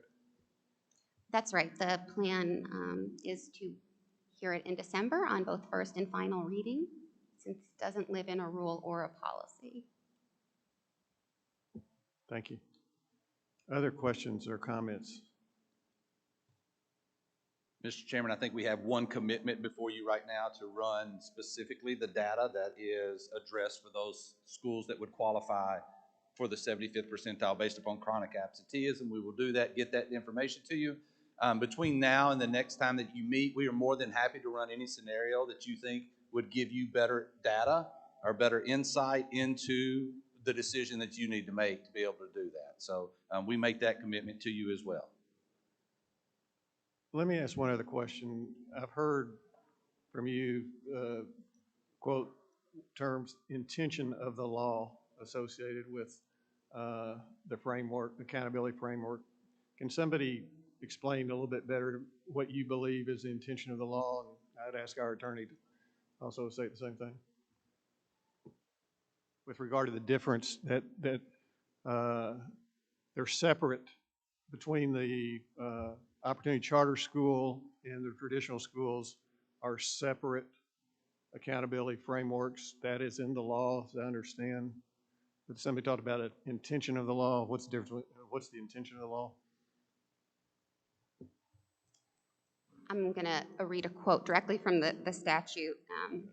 The department shall recommend and the state board shall adopt an Opportunity Public Charter School Accountability Framework in compliance with the federal requirements under ESSA. It says the Opportunity Public Charter School Accountability Framework must include multiple measures, including performance metrics, targets that ensure students are prepared for post-high school success. My understanding behind the legislative intent was for the Opportunity Public Charter School Accountability Framework to be separate and in addition to the regular accountability framework. it gives a lot of, flexibility in the law as to what can be included, but it does appear that the legislative intent was for it to be separate, and perhaps even, I would say, targeted towards the population, aimed at who these schools will serve in particular. So it's just required that they be separate. They could be the same or they could be different, but they are separate. The law does not specifically, Go ahead. would you like the Yes, attorney? please. The law does not say alternative accountability measure. It does not say different accountability measure. It just simply says that the state board will adopt an accountability framework. That is, We believe the intent through discussions and through the way the law is crafted you are to have an accountability working group to give you feedback on how it could be different. We believe that it is supposed to be different. And so to Mr. Holt's insight earlier that said that the changes could be drastic or they could be minor, based upon the intent of what the law was to encourage people to come in and to set up an opportunity charter school to serve this population of students. The ultimate end of this conversation is we just don't know. We just don't know. If you made them completely opposite of each other, we still don't know if that's right or not. And so based upon that foundation, we come with an accountability model that's based upon what we have here, with some limited changes based upon the data that we do have and that we could run and say this would make a difference if the school looked like this. But we don't know what that school looks like at this moment. And that's the challenge. thank you. Thank you. Any other questions? Mr. Cobbins? I had to step out for a work call, but I was just wondering if we had discussed performance framework at all. The performance framework for Opportunity Public Charter Schools will be developed once the accountability measure is adopted. And in that framework, there will be an opportunity for authorizers to adjust according to what they deem is necessary for accountability to hold, Sarah, you'll have to help me here, to hold them to a standard. To stay open. I mean, that'll Just be stay what open. determines Thank whether you. they're able to stay open. Yeah. Okay. Yeah. Will the working group, or has the working group had any input on that, or will they? Will the working group have input on the performance framework piece? We will gather more input from the charter school community to be able to have those conversations of what that should look like, just like we're currently doing for the charter school performance framework that's not opportunity charter. So we will gather that input too, and to Chairman Eby's point, we will include public schools in that conversation.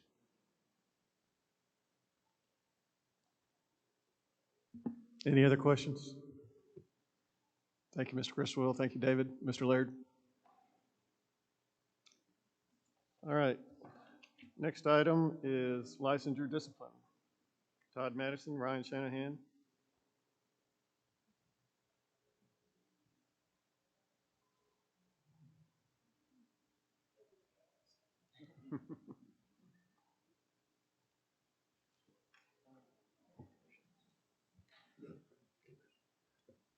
Good afternoon, members. Todd Madison, Ryan Shanahan, Associate Counsels for the Board. We'll be presenting for you tomorrow the staff recommendations for licensure action. Something to note for you, we do anticipate one individual coming to speak on her own behalf. That would be item D on your board meeting agenda, Ms. Helen Campbell. Can you speak up just a little bit? I'm having a hard time hearing you. I'm sorry. Sure. So, wanted to note for you all that we anticipate an individual showing up tomorrow to speak on her own behalf. That's item D on your board agenda, Helen Campbell. And with that, we will take any clarifying questions you have or note any items for further discussion tomorrow, aside from Ms. Campbell, who will be showing up. Any questions for Mr. Madison? Just a clarification, it's my understanding everything's worked out with her, is that correct? I believe so, yes. So she just wants to speak for the group, that's, I think she just wants to be present in case the board doesn't agree with our recommendation. But she does want to speak, is that correct? That's my understanding, Okay, yes. so we will pull her out separately. Any other questions for Mr. Madison? None? That's it. Thank you, sir. Thanks.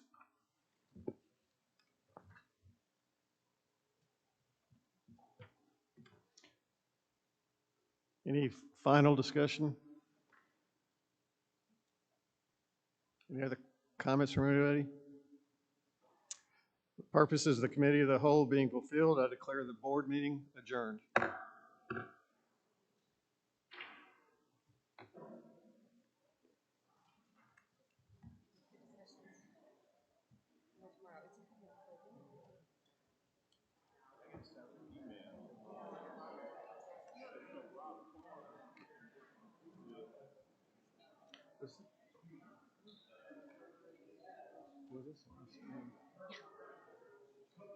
See if I got it.